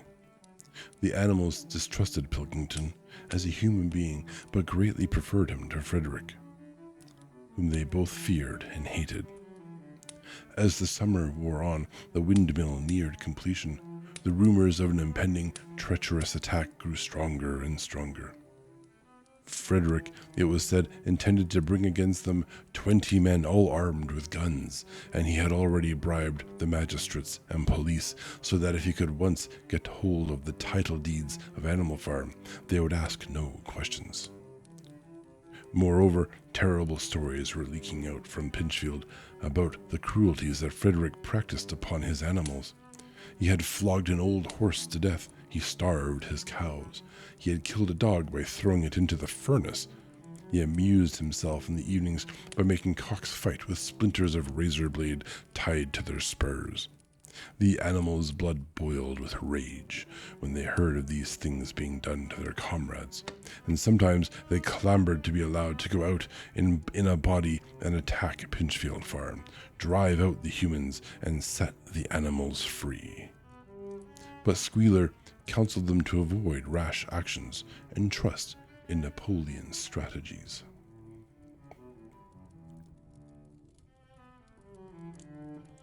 Do have a few minutes of ads coming up in about 2 minutes here. We're going to just run the 3-minute ad and get that over with, and we'll be back. We'll be back to continue reading. See you in 3 minutes.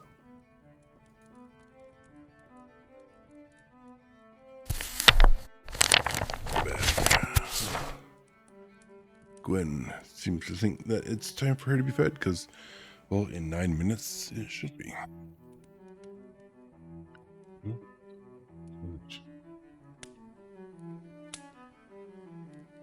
Where were we?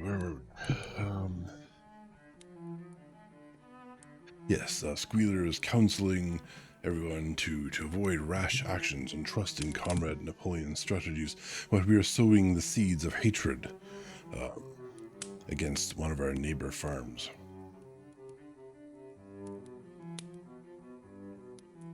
Just going to make this a little...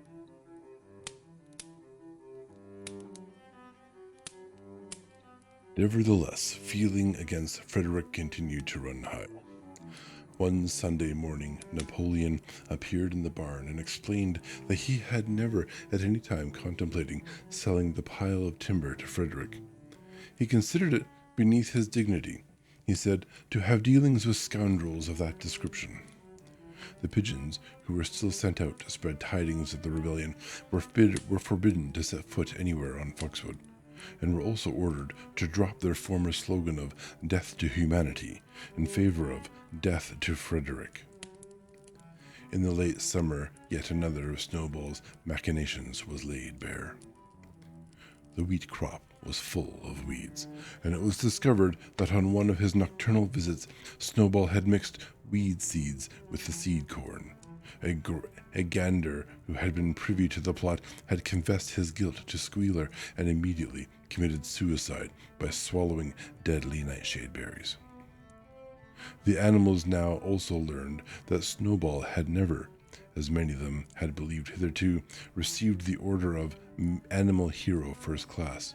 This was merely a legend which had been spread some time after the Battle of Cowshed by Snowball himself. So far from being decorated, he had been censured for showing cowardice in the battle. Once again, some of the animals heard this with a certain bewilderment, but Squealer was soon able to convince them that their memories had been at fault. That's fascinating. So we're kind of replacing the effects of time with sort of the memory capacity that has been assigned to the various animals. Some animals are smarter, can hold memories more completely over time, and that kind of represents, I guess, some of the perhaps academic or historians of our own world who remember the details of what has really happened. But the rest of us, the laymen, if you will, who do not go out of their way to study and retain history, for not everyone has the time to do that, are represented by the animals who just don't have the capacity for that memory. This information fades from our living memory over time and has to be recorded by someone else. And then sort of the deception of animals like Squealer or like, you know, the media or the PR campaign of the leadership can sort of convince people that the truth is false and the false is true. Really fascinating.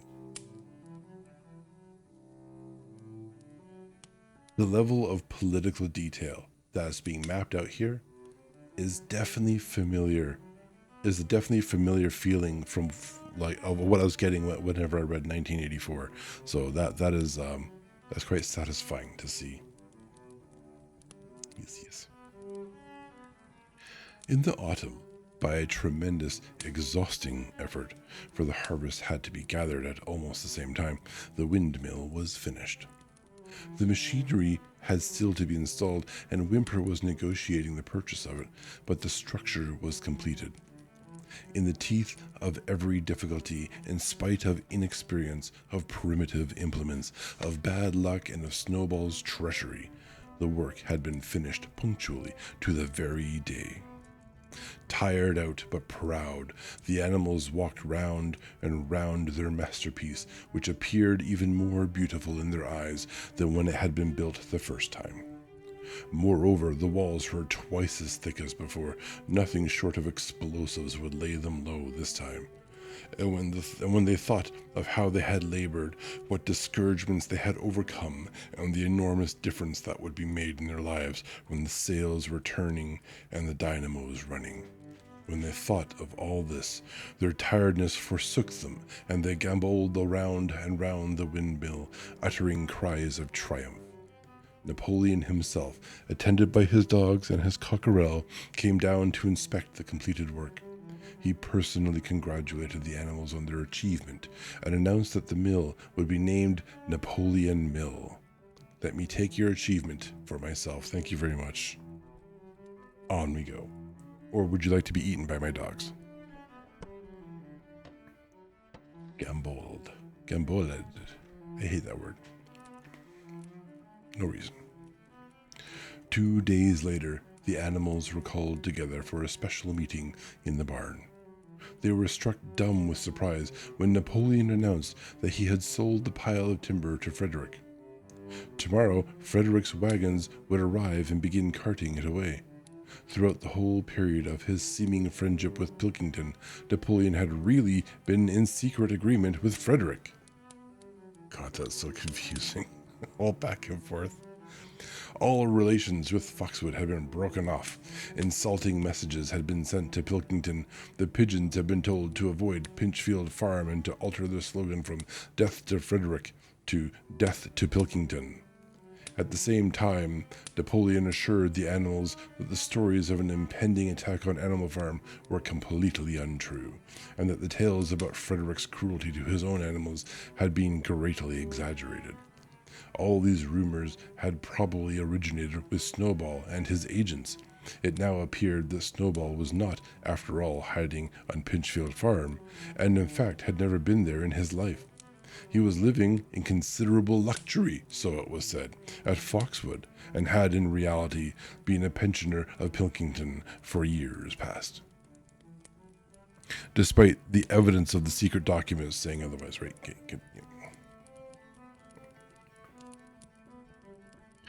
That definitely reminds me of the power play in 1984 between the great nations. We were always at war with this nation, and we were always allies with this other one, until it was always the other way around. The pigs were in ecstasies over Napoleon's cunning. By seeming to be friendly with Pilkington, he had forced Frederick to raise his price by 12 pounds. But the superior quality of Napoleon's mind, said Squealer, was shown in the fact that he trusted nobody, not even Frederick. Frederick had wanted to pay for the timber with something called a check, which it seemed was a piece of paper with a promise to pay written upon it. But Napoleon was too clever for him. He had demanded payment in real 5-pound notes, which were to be handed over before the timber was removed. Already Frederick had paid up, and the sum he had paid was just enough to buy the machinery for the windmill.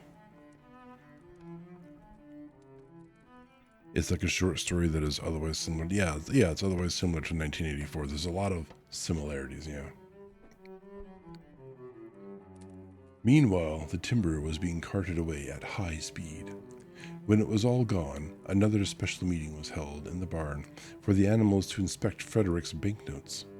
Smiling beatifically and wearing both his decorations, Napoleon reposed on a bed of straw on the platform, with the money at his side, neatly piled on a china dish from the farmhouse kitchen. The animals filed slowly past, each gazed his fill, and Boxer put out his nose to sniff at the banknotes, and the flimsy white things stirred and rustled in his breath. 3 days later, there was a terrible hullabaloo. Whimper, with his face deathly pale, came racing up the path on his bicycle, flung it down in the yard, and rushed straight into the farmhouse. The next moment, a choking roar of rage sounded from Napoleon's apartments. The news of what had happened sped round the farm like wildfire. The banknotes were forgeries. Frederick had got the timber for nothing. Napoleon called the animals together immediately, and in a terrible voice pronounced the death sentence upon Frederick. When captured, he said Frederick should be boiled alive. At the same time, he warned them that after this treacherous deed, the worst was to be expected. Frederick and his men might make their long-expected attack at any moment. Sentinels were placed at all the approaches to the farm. In addition, 4 pigeons were sent to Foxwood with a conciliatory message, which it was hoped might re-establish good relations with Pilkington. The very next morning, the attack came. The animals were at breakfast, and the lookouts came racing in with the news that Frederick and his followers had already come through the 5-barred gate. Boldly enough, the animals sallied forth to meet them, but this time they did not have the easy victory that they had had in the Battle of the Cowshed. There were 15 men, with half a dozen guns between them, and they opened fire as soon as they got within 50 yards. The animals could not face the terrible explosions and the stinging pellets, and in spite of the efforts of Napoleon and Boxer to rally them, they were soon driven back. A number of them were already wounded, and they took refuge in the farm buildings and peeped cautiously out from chinks and knotholes. The whole of the big pasture, including the windmill, was in the hands of the enemy. For the moment, even Napoleon seemed at a loss. He paced up and down without a word, his tail rigid and twitching. Wistful glances were sent in the direction of Foxwood. If Pilkington and his men would help them, the day might yet be won. But at this moment, the 4 pigeons, who had been sent out on the day before, returned, one of them bearing a scrap of paper from Pilkington. On it was penciled the words, "Serves you right." Meanwhile, Frederick and his men had halted about the windmill. The animals watched them, and a murmur of dismay went round. 2 of the men had produced a crowbar and a sledgehammer, and they were going to knock the windmill down. "Impossible!" cried Napoleon. "We have built the walls far too thick for that. They could not knock it down in a week. Courage, comrades!" But Benjamin was watching the movements of the men intently. The 2 with the hammer and the crowbar were drilling a hole near the base of the windmill. Slowly, and with an air of almost amusement, Benjamin nodded his long muzzle. He's the goat, remember? Oh, sorry, the donkey. I think, yes. "I thought so," he said. "Do you not see what they are doing? In another moment, they're going to pack blasting powder into that hole." Terrified, the animals waited. It was impossible now to venture out of the shelter of the buildings. After a few minutes, the men were seen to be running in all directions. There was a deafening roar. The pigeons swirled into the air, and all the animals except Napoleon flung themselves flat on their bellies and hid their faces. When they got up again, a huge cloud of black smoke was hanging where the windmill had been. Slowly, the breeze drifted it away. The windmill had ceased to exist. At this sight, the animals' courage returned to them. The fear and despair they had felt a moment earlier were drowned in their rage against this vile, contemptible act. A mighty cry for vengeance went up, and without waiting for further orders, they charged forth in a body and made straight for the enemy. This time, they did not heed the cruel pellets that swept over them like hail. It was a savage, bitter battle. The men fired again and again, and when the animals got to close quarters, lashed out with their sticks and their heavy boots. A cow, 3 sheep, and 2 geese were killed, and nearly everyone was wounded.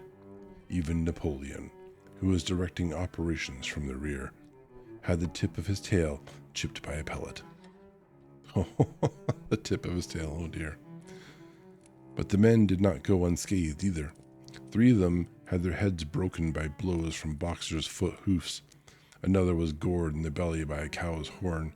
Another had his trousers nearly torn off by Jessie and Bluebell. And when the 9 dogs of Napoleon's own bodyguard, whom he had instructed to make a detour under cover of the hedge, suddenly appeared on the men's flank, baying ferociously, panic overtook them. They saw that they were in danger of being surrounded. Frederick shouted to his men to get out while the going was good, and the next moment the cowardly enemy was running for dear life. The animals chased them right down to the bottom of the field and got in some last kicks at them as they forced their way through the thorn hedge.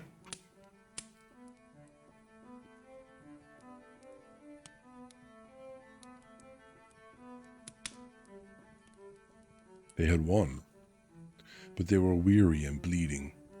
Slowly they began to limp back towards the farm. The sight of their dead comrades stretched upon the grass moved some of them to tears, and for a little while they halted in sorrowful silence at the place where the windmill had once stood. Yes, it was gone. Almost the last trace of their labor was gone. Even the foundations were partially destroyed, and in rebuilding it they could not this time, as before, make use of the fallen stones. This time the stones had vanished too. The force of the explosion had flung them to distances of hundreds of yards. It was as though the windmill had never been there. As they approached the farm, Squealer, who had unaccountably been absent during the fighting, came skipping towards them, whisking his tail and beaming with satisfaction, and the animals heard, from the direction of the farm buildings, the solemn booming of a gun. "What is that gun firing for?" said Boxer. "To celebrate our victory," cried Squealer. "What victory?" said Boxer. His knees were bleeding, he had lost a shoe and split his hoof, and a dozen pellets had lodged themselves in his hind leg. "What victory, comrade? Have we not driven the enemy off our soil, the sacred soil of Animal Farm?" "But they have destroyed the windmill, and we had worked on it for 2 years. What matter? We will build another windmill. We will build 6 windmills if we feel like it. Do you not appreciate, comrade, the mighty thing that we have done? The enemy was in occupation of this very ground that we stand upon, and now, thanks to the leadership of Comrade Napoleon, we have won every inch of it back again." "Then we have won back what we had before," said Boxer. "That is our victory," said Squealer. They limped into the yard. Pellets under the skin of Boxer's legs smarted painfully. He saw ahead of him the heavy labor of rebuilding the windmill from the foundations, and already in imagination he braced himself for the task. But for the first time it occurred to him that he was 11 years old, and that perhaps his great muscles were not quite what they had once been.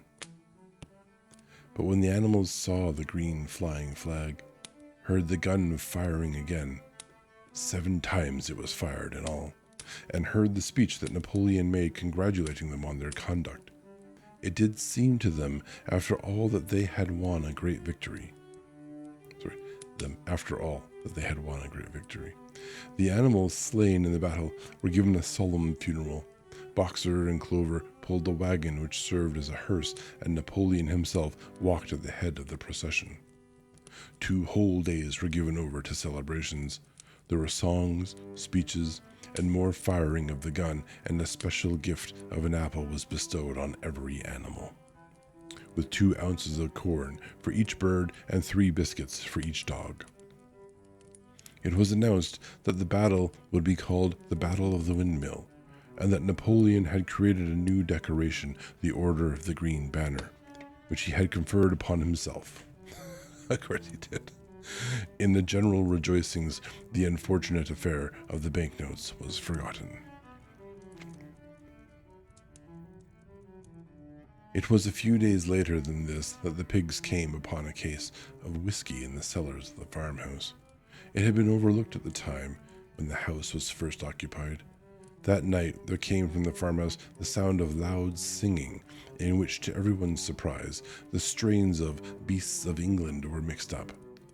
At about 9:30, Napoleon, wearing an old bowler hat of Mr. Jones, was distinctly seen to emerge from the back door, gallop rapidly round the yard, and disappear indoors again. But in the morning, a deep silence hung over the farmhouse. Not a pig appeared to be stirring. It was nearly 9 o'clock when Squealer made his appearance, walking slowly and dejectedly, his eyes dull, his tail hanging limply behind him, and with every appearance of being seriously ill.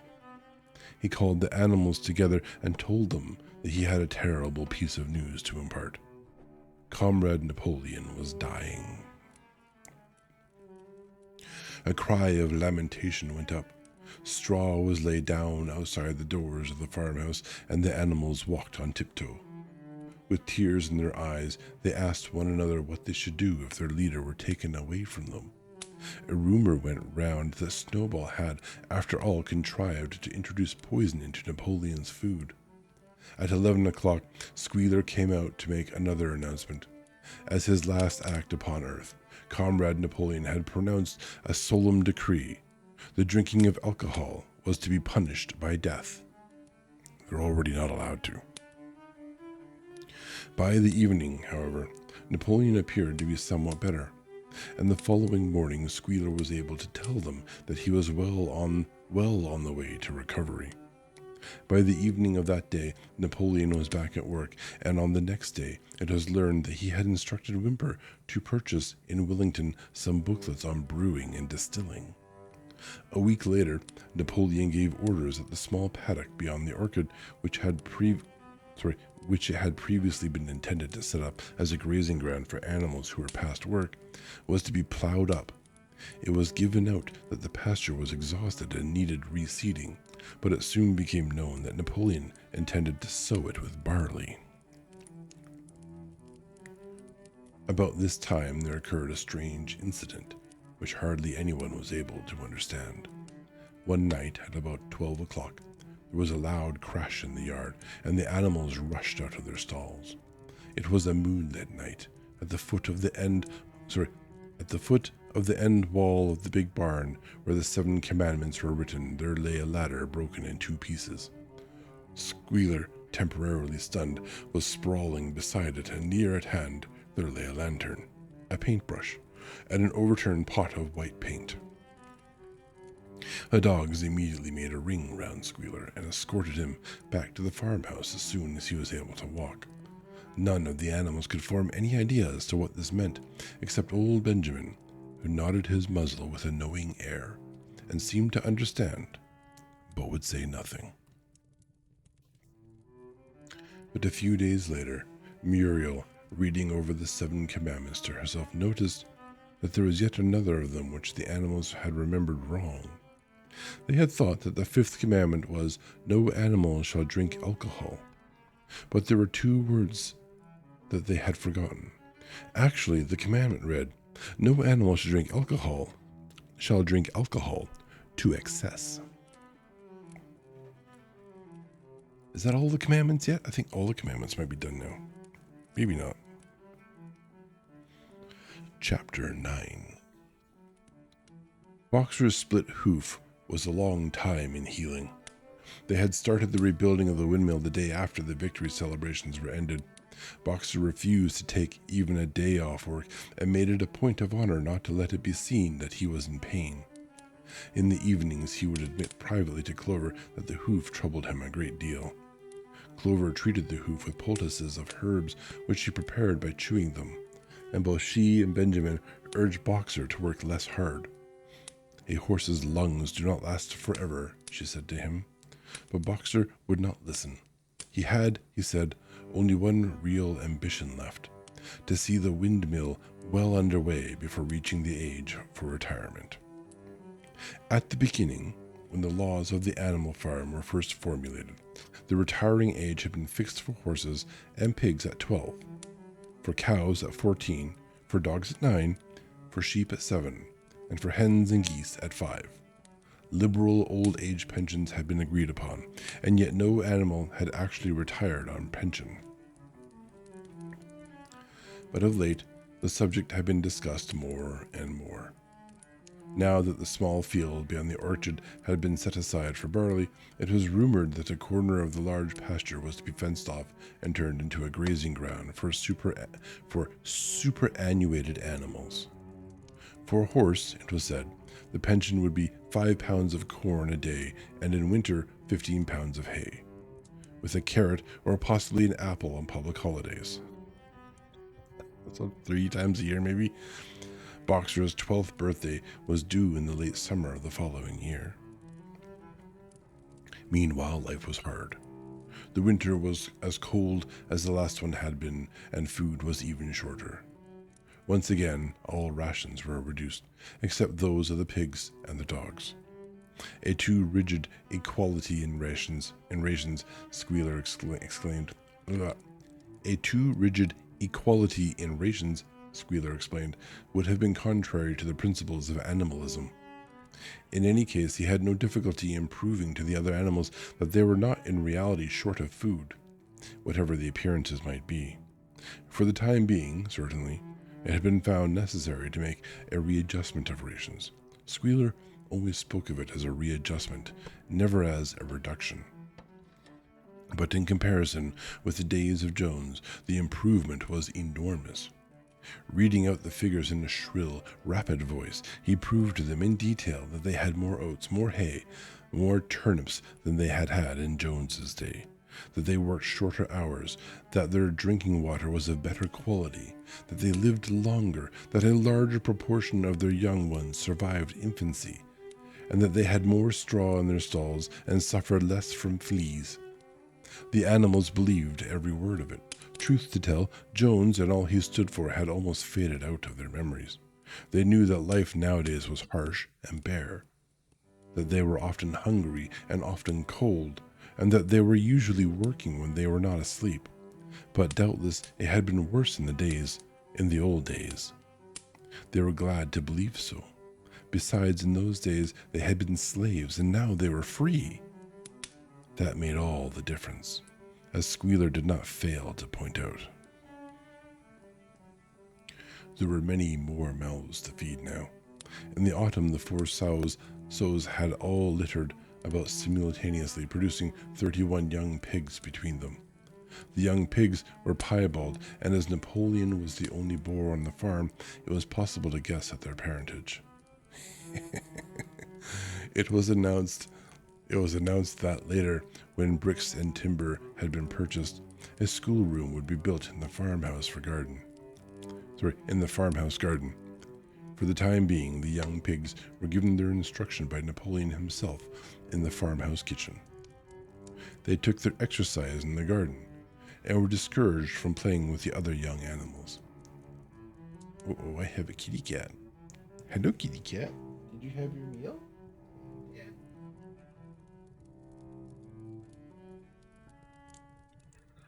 Every night, every time we read or stream, after Valana gives them their meal, we have a little Gwen come down here and meow it.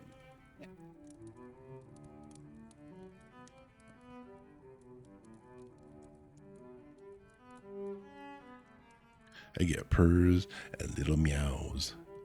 It's a real treat to have kitty cats. Brought me a toy. And I get a little toy, which is now thoroughly covered in cat slobber. Ready? Ready? I'm gonna throw it for her. And off she goes.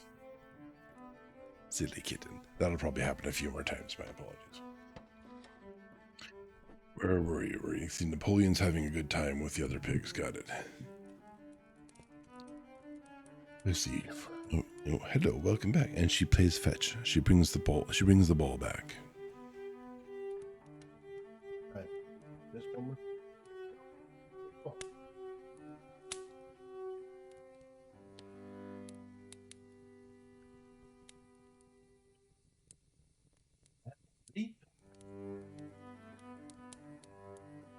He just books it. It's hilarious. And you're back already. Good girl. Good girl. Okay, later though. No more.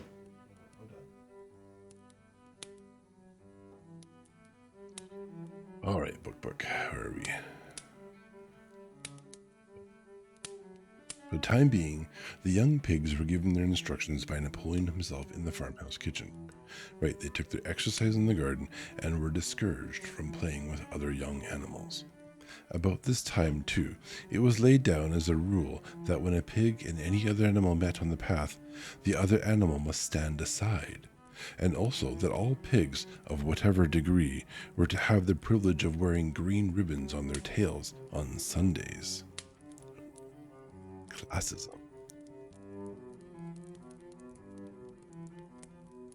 Don't get jumpy.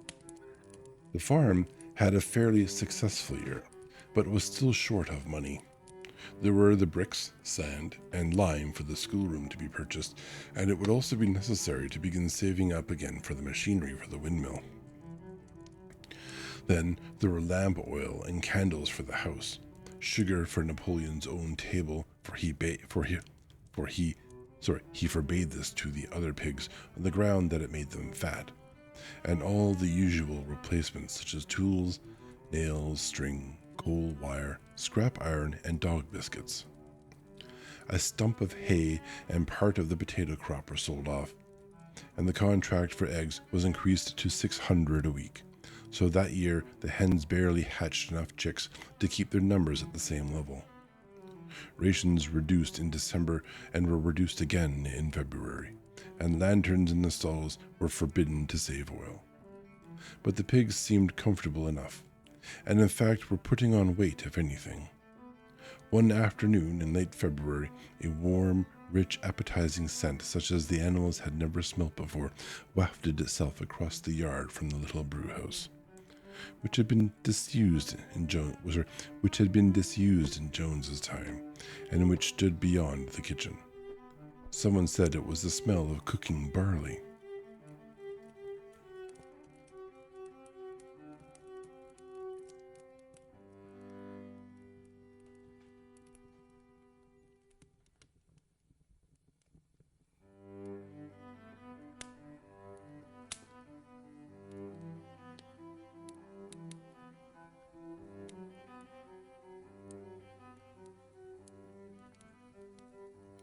Yeah, I muted because I did that for some reason.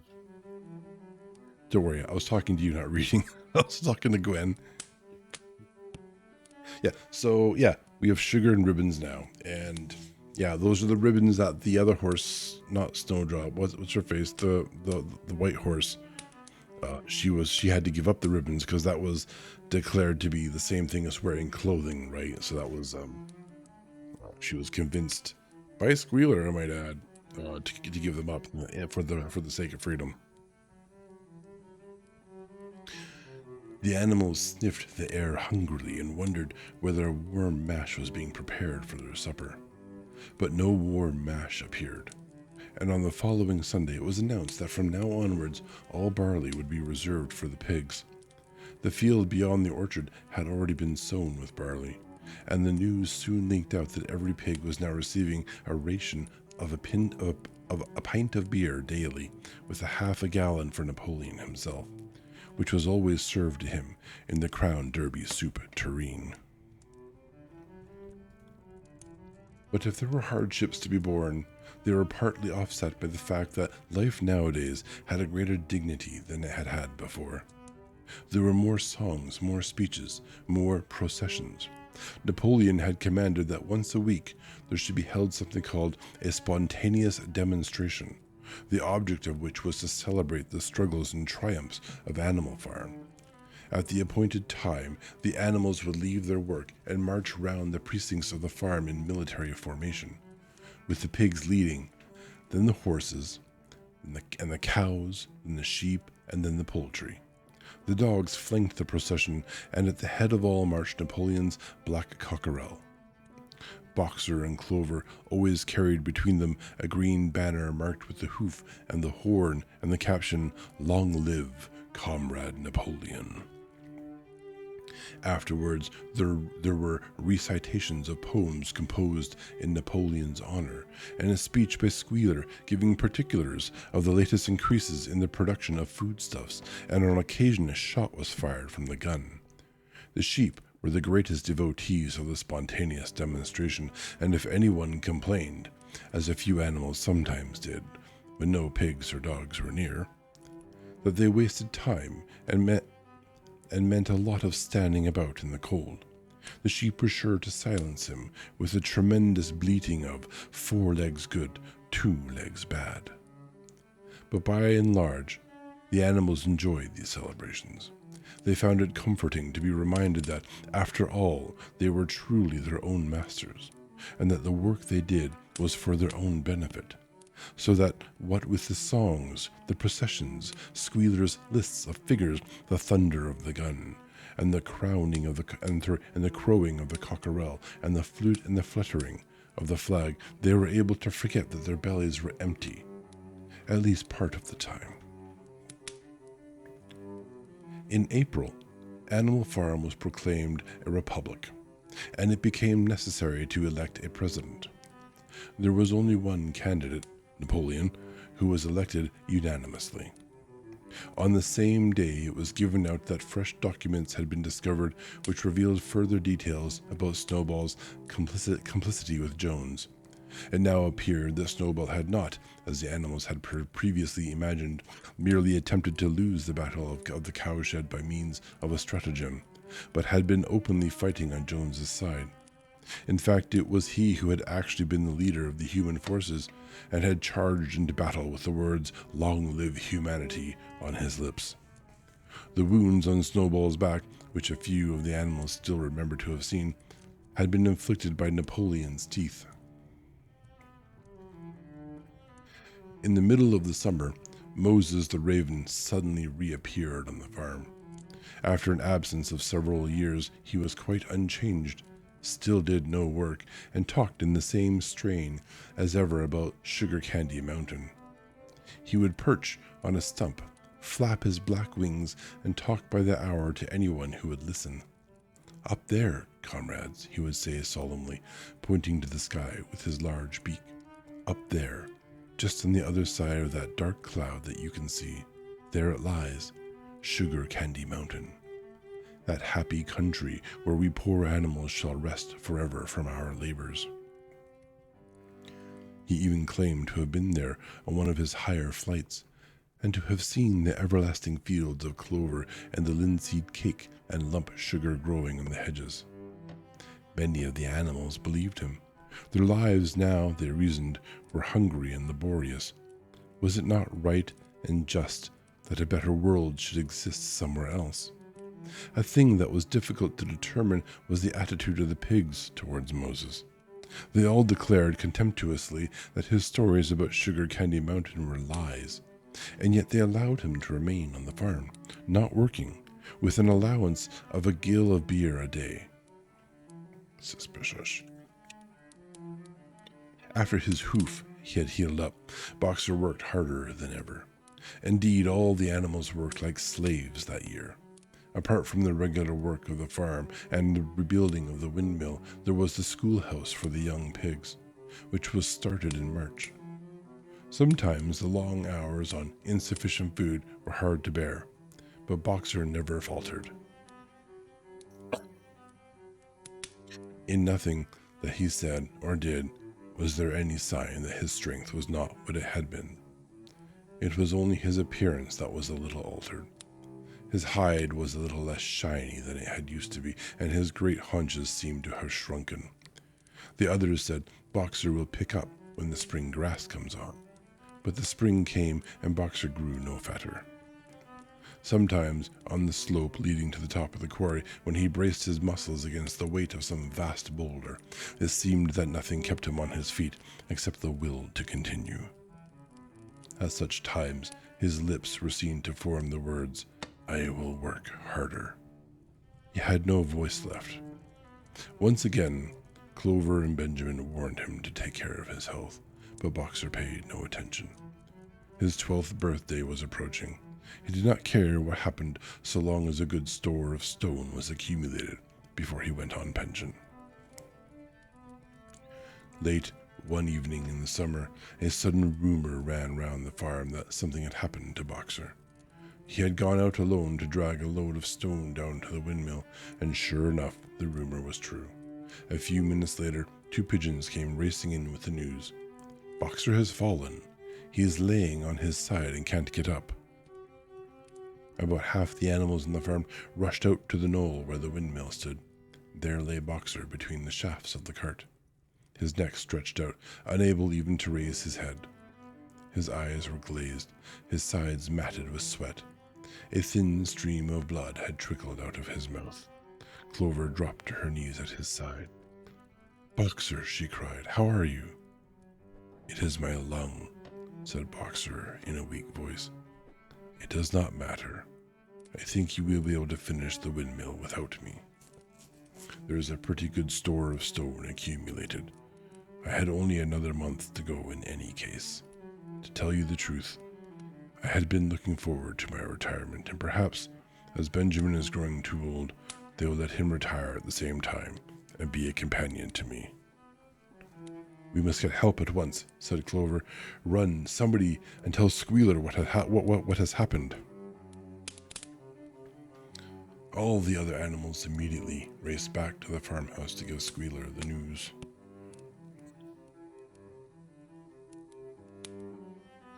Only Clover remained, and Benjamin, who lay down at Boxer's side and, without speaking, kept the flies off of him with his long tail. After about a quarter of an hour, Squealer appeared, full of sympathy and concern. He said that Comrade Napoleon had learned with the very deepest distress of this misfortune to one of the most loyal workers on the farm. It was already making arrangements to send Boxer to be treated in the hospital at Willingdon. The animals felt a little uneasy at this. Except for Molly and Snowball, no other animal had ever left the farm, and they did not like to think of their sick comrade in the hands of human beings. However, Squealer easily convinced them that the veterinary surgeon in Willingdon could treat Boxer's case more satisfactorily than could be done on the farm. And about half an hour later, when Boxer had somewhat recovered, he was with difficulty got on to his feet, and managed to limp back to his stall, where Clover and Benjamin had prepared a good bed of straw for him. For the next 2 days, Boxer remained in his stall. The pigs had sent out a large bottle of pink medicine, which they had found in the medicine chest in the bathroom, and Clover administered it to Boxer twice a day after meals. In the evenings, she lay in his stall and talked to him, while Benjamin kept the flies off him. Boxer professed not to be sorry for what had happened. If he made a good recovery, he might expect to live another 3 years, and he looked forward to the peaceful days that he would spend in the corner of the big pasture. It would be the first time that he had had leisure to study and improve his mind. He intended, he said, to devote the rest of his life to learning the remaining 22 letters of the alphabet. That's a noble goal, all things considered. However, Benjamin and Clover could only be with Boxer after working hours, and it was in the middle of the day when the van came to take him away. The animals were all at work, weeding turnips under the supervision of a pig, when they were astonished to see Benjamin come galloping from the direction of the farm buildings, braying at the top of his voice. It was the first time that they had ever seen Benjamin excited. Indeed, it was the first time that anyone had ever seen him gallop. "Quick, quick," he shouted. "Come at once. They're taking Boxer away." Without waiting for orders from the pig, the animals broke off work and raced back to the farm buildings. Sure enough, there in the yard was a large closed van, drawn by 2 horses, with lettering on its side, and a sly-looking man in a low-crowned bowler hat sitting on the driver's seat, and Boxer's stall was empty. The animals crowded round the van. "Goodbye, Boxer," they chorused. "Goodbye." "Fools, fools," shouted Benjamin, prancing round them and stamping the earth with his small hoofs. "Fools, do you not see what is written on the side of that van?" That gave the animals pause, and there was a hush. Muriel began to spell out the words, but Benjamin pushed her aside. In the midst of a deadly silence, he read, "Alfred Simmons, horse slaughterer and glue boiler, Willingdon. Dealer in hides and bone meal, kennels supplied. Do you not understand what that means? They are taking Boxer to the knackers." A cry of horror burst from all the animals. At this moment, the man on the box whipped up his horses, and the van moved out of the yard at a smart trot. All the animals followed, crying out at the tops of their voices. Clover forced her way to the front. The van began to gather speed. Clover tried to stir her stout limbs to a gallop and achieve a canter. "Boxer," she cried. "Boxer, Boxer, Boxer." And just at this moment, as though he had heard the uproar outside, Boxer's face, with a white stripe down his nose, appeared in the small window at the back of the van. "Boxer," cried Clover in a terrible voice. "Boxer, get out. Get out quickly. They're taking you to your death." All the animals took up the cry of, "Get out, Boxer, get out." But the van was already gathering speed and drawing away from them. It was uncertain whether Boxer had understood what Clover had said. But a moment later, his face disappeared from the window, and there was the sound of a tremendous drumming of hoofs inside the van. He was trying to kick his way out. The time had been when a few kicks from Boxer's hoofs would have smashed the van to matchwood, but alas, his strength had left him, and in a few moments the sound of drumming hoofs grew fainter and died away. In desperation, the animals began appealing to the two horses which drew the van to stop. "Comrades, comrades," they shouted, "don't take your own brother to his death." But the stupid brutes, too ignorant to realize what was happening, merely set their back ears and quickened their pace. Boxer's face did not reappear at the window. Too late. Someone thought of racing ahead and shutting the 5-barred gate, but in another moment the van was through it and rapidly disappearing down the road. Boxer was never seen again.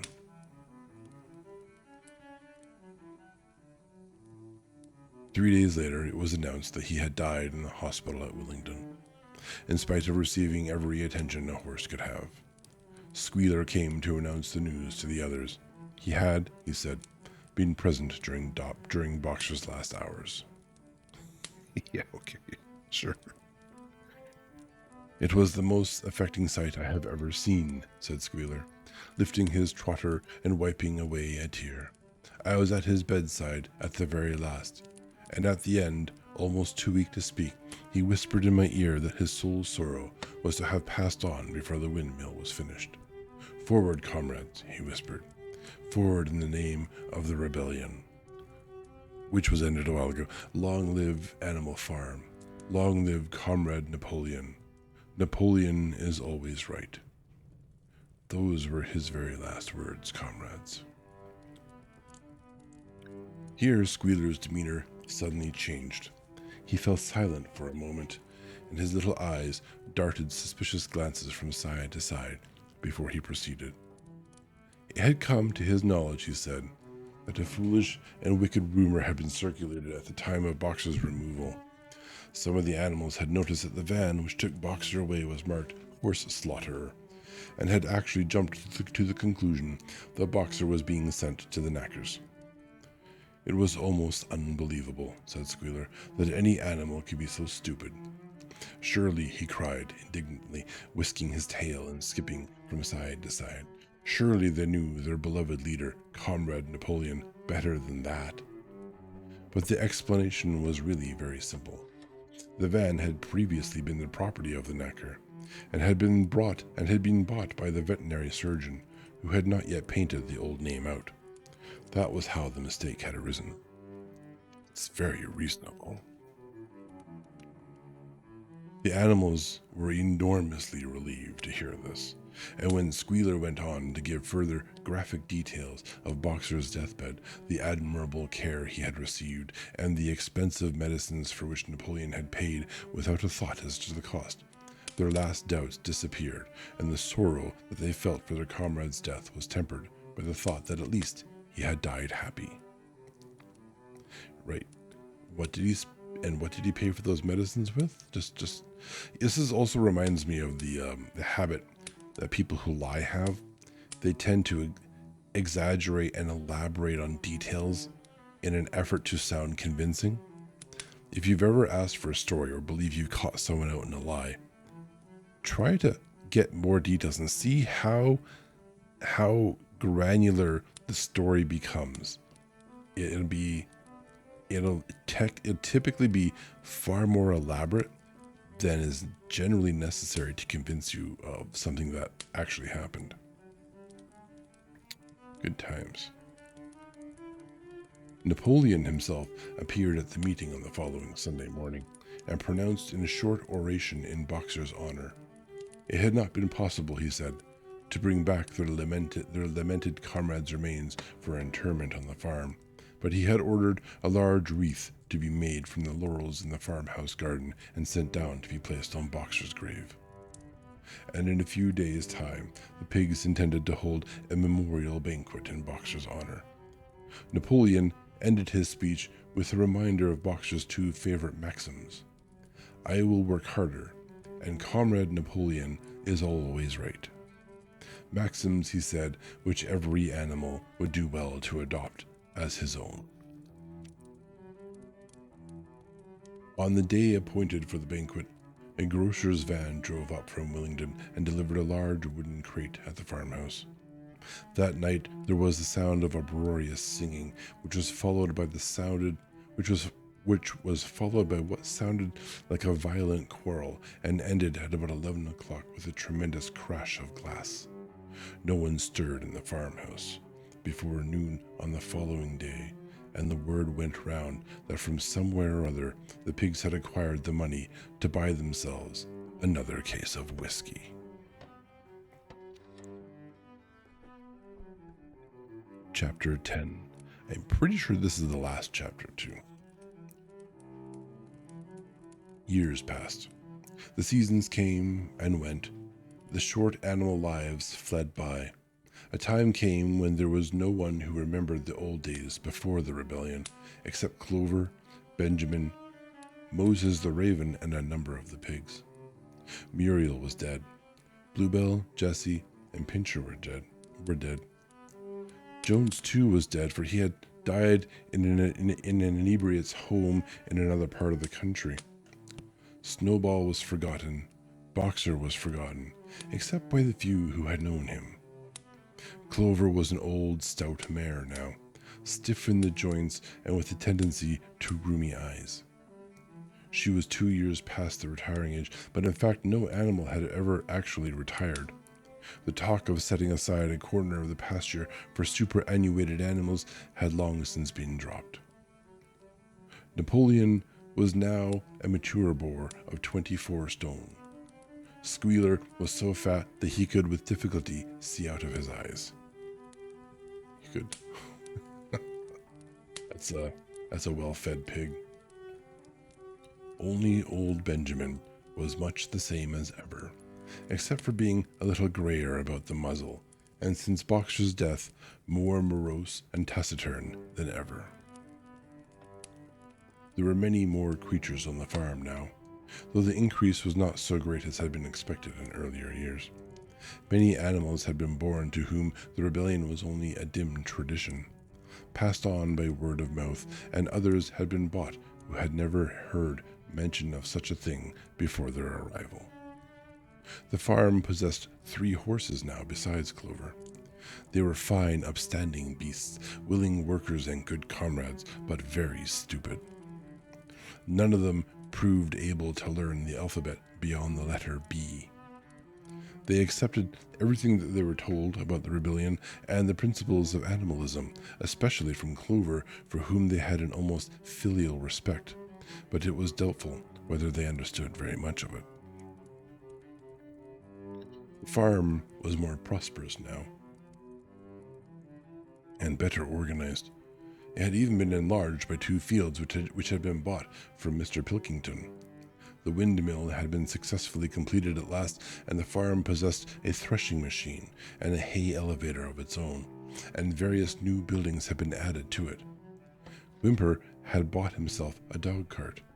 The windmill, however, had not after all been used for generating electrical power. It was used for milling corn, and brought in a handsome money profit. The animals were hard at work building yet another windmill. When that one was finished, so it was said, the dynamos would be installed. But the luxuries of which Snowball had once taught the animals to dream, the stalls with electric light and hot and cold water, and the 3-day week were no longer talked about. Napoleon had denounced such ideas as contrary to the spirit of animalism. The truest happiness, he said, lay in working hard and living frugally. Somehow it seemed as though the farm had grown richer, without making the animals themselves any richer, except, of course, for the pigs and the dogs. Perhaps this was partly because there were so many pigs and so many dogs. It was not that these creatures did not work, after their fashion. There was, as Squealer was never tired of explaining, endless work in the supervision and organization of the farm. Much of this work was of a kind that the other animals were too ignorant to understand. For example, Squealer told them that the pigs had to expend enormous labors every day upon mysterious things called files, reports, minutes, and memoranda. These were large sheets of paper which had to be closely covered with writing, and as soon as they were covered, they were burnt in the furnace. This was of the highest importance for the welfare of the farm, Squealer said. But still, neither pigs nor dogs produced any food by their own labor, and there were very many of them, and their appetites were always good. Yeah, there's probably less money now, and it totally went to medicine. Yeah. Totally went to medicine. As for the others, their life, so far as they knew, was as it had always been. They were generally hungry, they slept on straw, they drank from the pool, they labored in the fields. In winter, they were troubled by the cold, and in the summer by the flies. Sometimes the older ones among them racked their dim memories and tried to determine whether in the early days of the rebellion, whether Joan's expulsion was still recent. Hang on a second. Did you pause? Okay, you paused. Or snooze, you snoozed it. We could have just done ads, I think. That's fine. Where the hell was I? Let's see. Sometimes the older ones among them racked their dim memories and tried to determine whether in the early days of the rebellion, when Jones's expulsion was still recent, things had been better or worse than now. They could not remember. There was nothing with which they could compare the present lives. They had nothing to go upon except Squealer's lists of figures, which invariably demonstrated that everything was getting better and better. The animals found the problem insoluble. In any case, they had little time for speculating on such things now. Only old Benjamin professed to remember every detail of his long life, and to know that things had never been, nor ever could be much better, or much worse. Hunger, hardship, and disappointment being, so he said, the unalterable law of life. Yeah, we're getting close to the end, but I'm not sure. Let me just scroll down and see how far it is.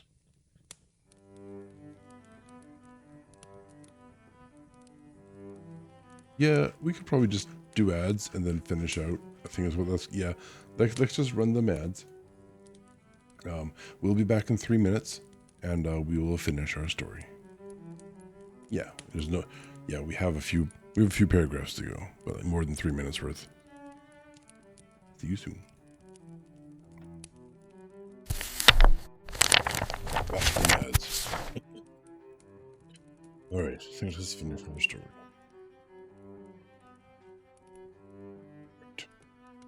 Our donkeys is saying, old Benjamin is saying everything is just as bad as it's ever been, I think. Nor could it be much better. And yet the animals never gave up hope. Nor they never lost, even for an instant, their sense of honor and privilege in being members of Animal Farm. They were still the only farm in the whole country, in all England, owned and operated by animals. Not one of them, not even the youngest, not even the newcomers who had been brought from farms 10 or 20 miles away, ever ceased to marvel at that. And when they heard the gun booming and saw the green flag fluttering at the masthead, their hearts swelled with imperishable pride, and the talk turned always towards the heroic days, the expulsion of Jones, the writing of the 7 commandments, and the great battles in which the human invaders had been defeated. None of the old dreams had been abandoned. The republic of the animals which Major had foretold, when the green fields of England should be untrodden by human feet, was still believed in. Some day it was coming. It might not be soon. It might not even be within the lifetime of any animal now living, but it was still coming. Even the tune of Beasts of England was perhaps hummed secretly here and there. At any rate, it was a fact that every animal on the farm knew it, though no one would have dared to sing it aloud. It might be that their lives were hard, and that not all of their hopes had been fulfilled, but they were conscious that they were not as other animals. If they went hungry, it was not from feeding tyrannical human beings. If they worked hard, at least they worked for themselves. No creature among them went upon two legs. No creature called any other creature master. All animals were equal. One day, in early summer, Squealer ordered the sheep to follow him, and led them out to a piece of waste ground at the other end of the farm, which had been overgrown with birch saplings.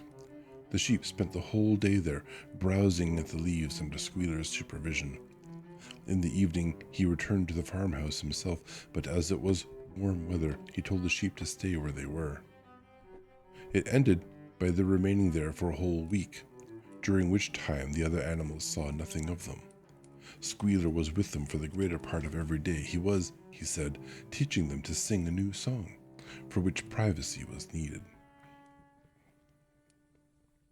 It was just after the sheep had returned, on a pleasant evening when the animals had finished work and were making their way back to the farm buildings, that the terrified neighing of a horse sounded from the yard.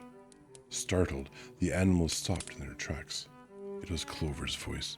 She neighed again, and all the animals broke into a gallop and rushed into the yard. Then they saw what Clover had seen.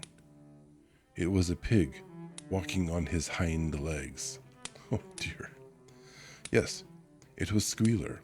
A little awkwardly, as though not quite used to supporting his considerable bulk in that position, but with perfect balance, he was strolling across the yard, and a moment later, out from the door of the farmhouse came a long file of pigs, all walking on their hind legs. Some did better than others. One or two were even a trifle unsteady and looked as though they would have liked the support of a stick. But every one of them made his way right round the yard successfully. And finally, there was a tremendous baying of dogs and a shrill crowing from the black cockerel. Out came Napoleon himself, majestically upright, casting haughty glances from side to side, and with his dogs gambolling around him. He carried a whip in his trotter. Of course he did. There was a deadly silence. Amazed, terrified, huddling together, the animals watched the long line of pigs march slowly around the yard. It was as though the world had turned upside down. Then there came a moment when the first shock had worn off, and when, in spite of everything, in spite of their terror of the dogs, and the habit developed through long years of never complaining, never criticizing, no matter what happened, they might have uttered some word of protest. But just at that moment, as though at a signal, all the sheep burst out into the tremendous bleating of 4 legs good, 2 legs better. 4 legs good, 2 legs better. It went on for 5 minutes without stopping. And by the time the sheep had quieted down, the chance to utter any protest had passed, for the pigs had marched back into the farmhouse. Benjamin felt a nose nuzzling at his shoulder. He looked round. It was Clover.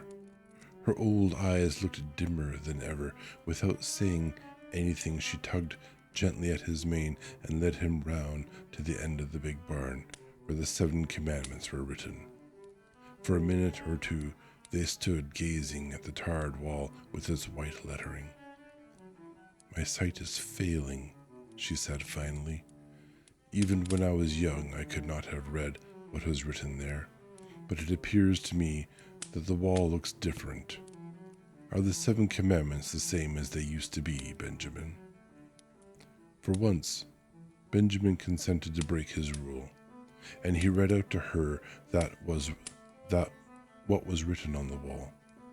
There was nothing there now except a single commandment. It ran, "All animals are equal, but some animals are more equal than others."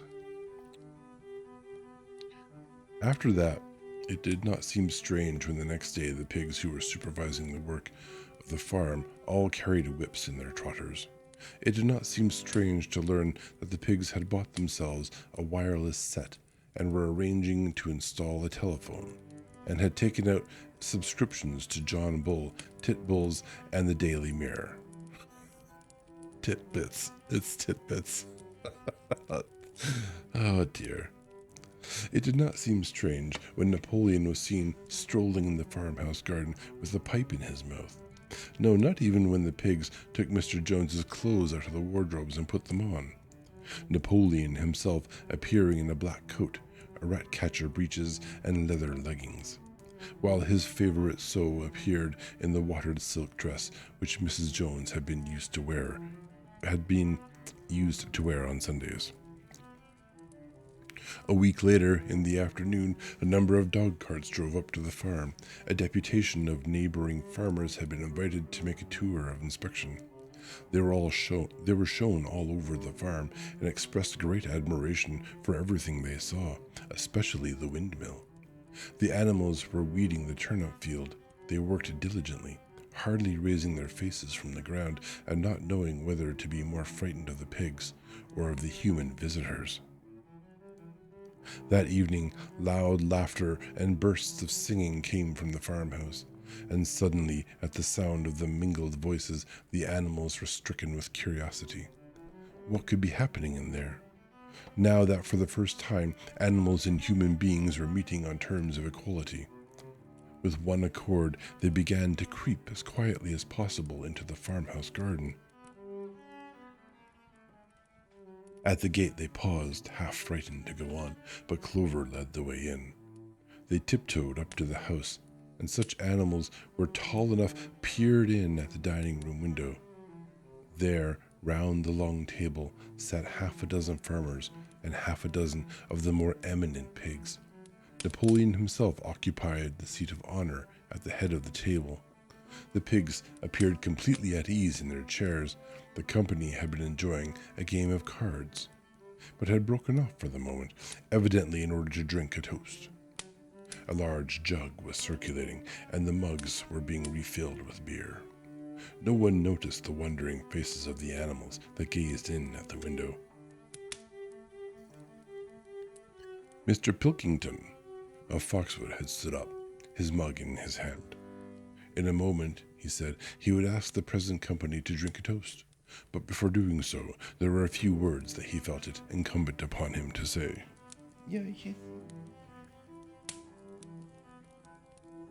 Sorry, I have my own animal intrusion.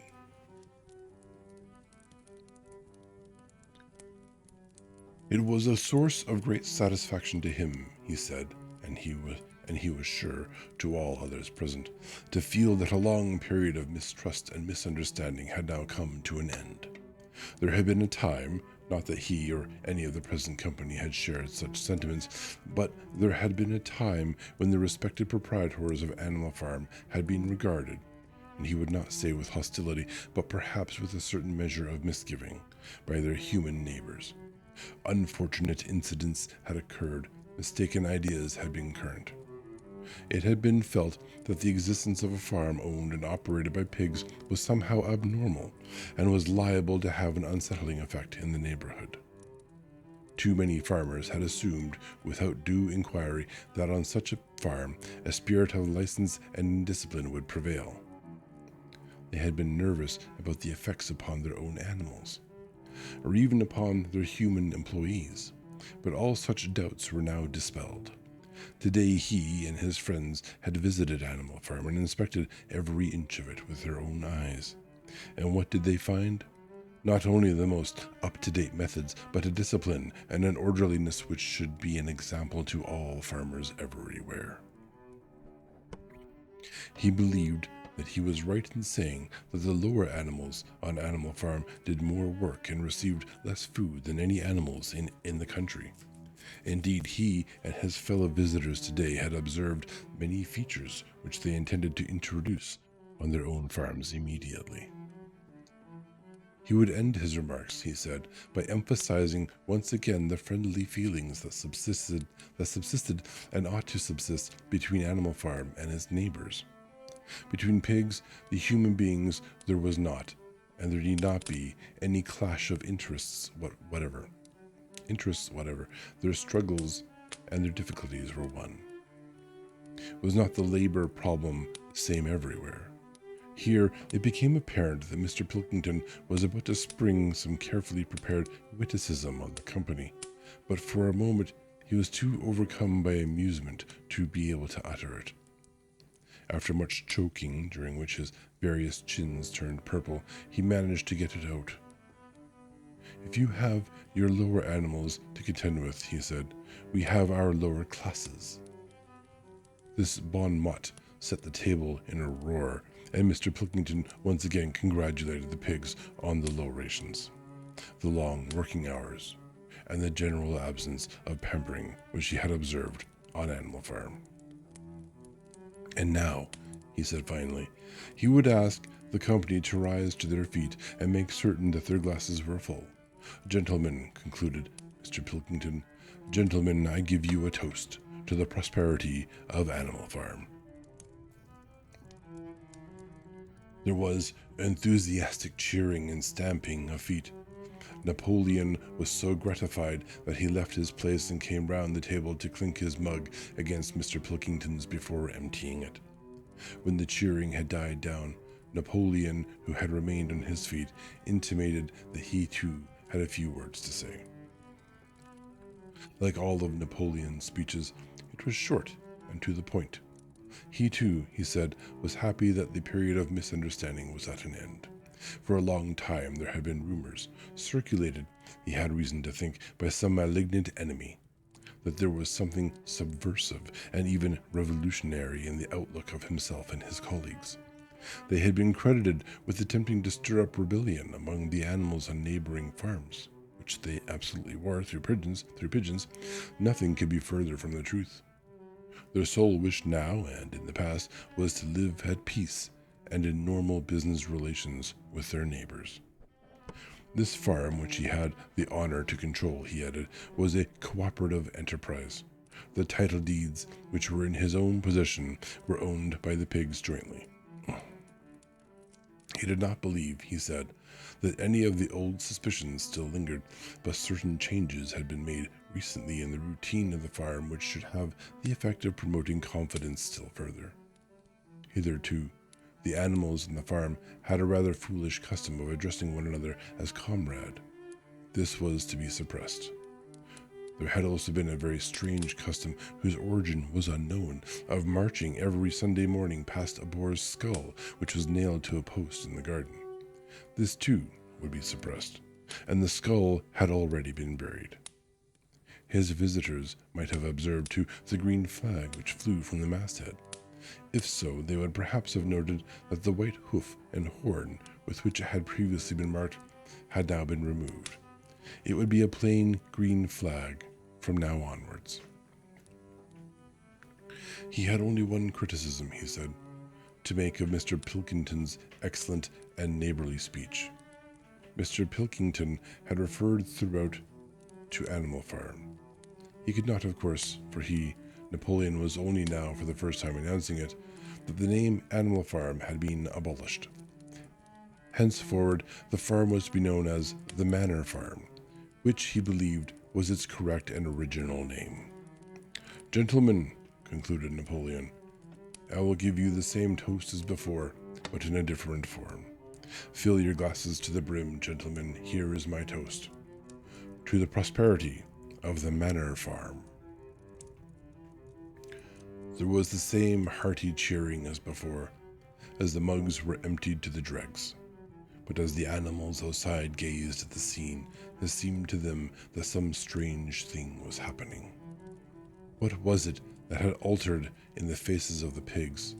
Clover's old dim eyes flitted from one face to another. Some of them had 5 chins, some had 4, some had 3. But what was it that seemed to be melting and changing? Then, the applause having come to an end, the company took up their cards and continued the game that had been interrupted, and the animals crept silently away. But they had not gone 20 yards when they stopped short. An uproar of the voices was coming from the farmhouse. They rushed back and looked through the window again. Yes, a violent quarrel was in progress. There were shoutings Hangings on the table, sharp, suspicious glances, furious denials. The source of the trouble appeared to be that Napoleon and Mr. Pilkington had each played an ace of spades simultaneously. 12 voices were shouting in anger, and they were all alike. No question now what had happened to the faces of the pigs. The creatures outside looked from pig to man, and from man to pig, and from pig to man again, but already it was impossible to say which was which. The end.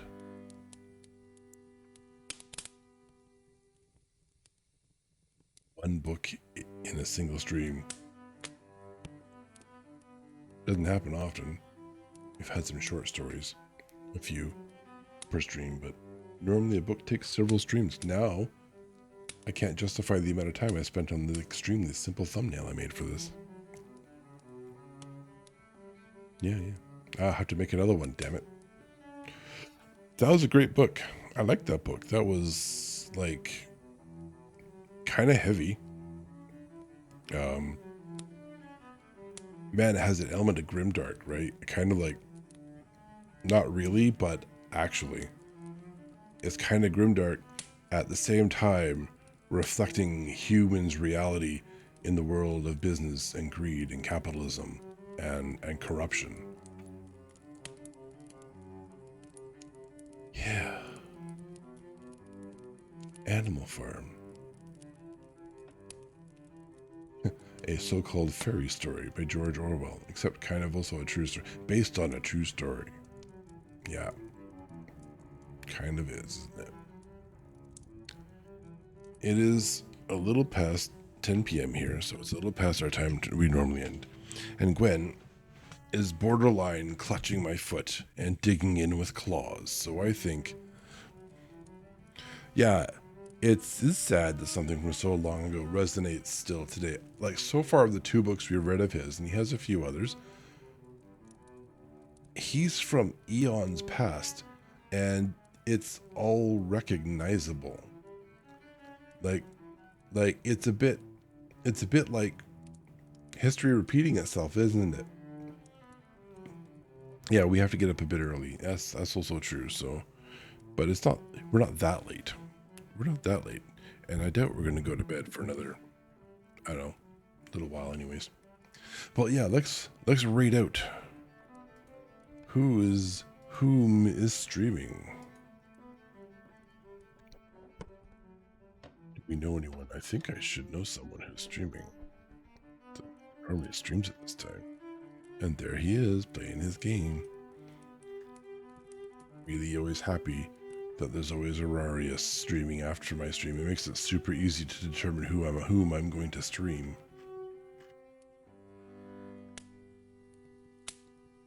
I don't care about reading. I mean, if we pick another category, or same category, there's someone named Cambercat. She's actually... How many people do we have? What's a few?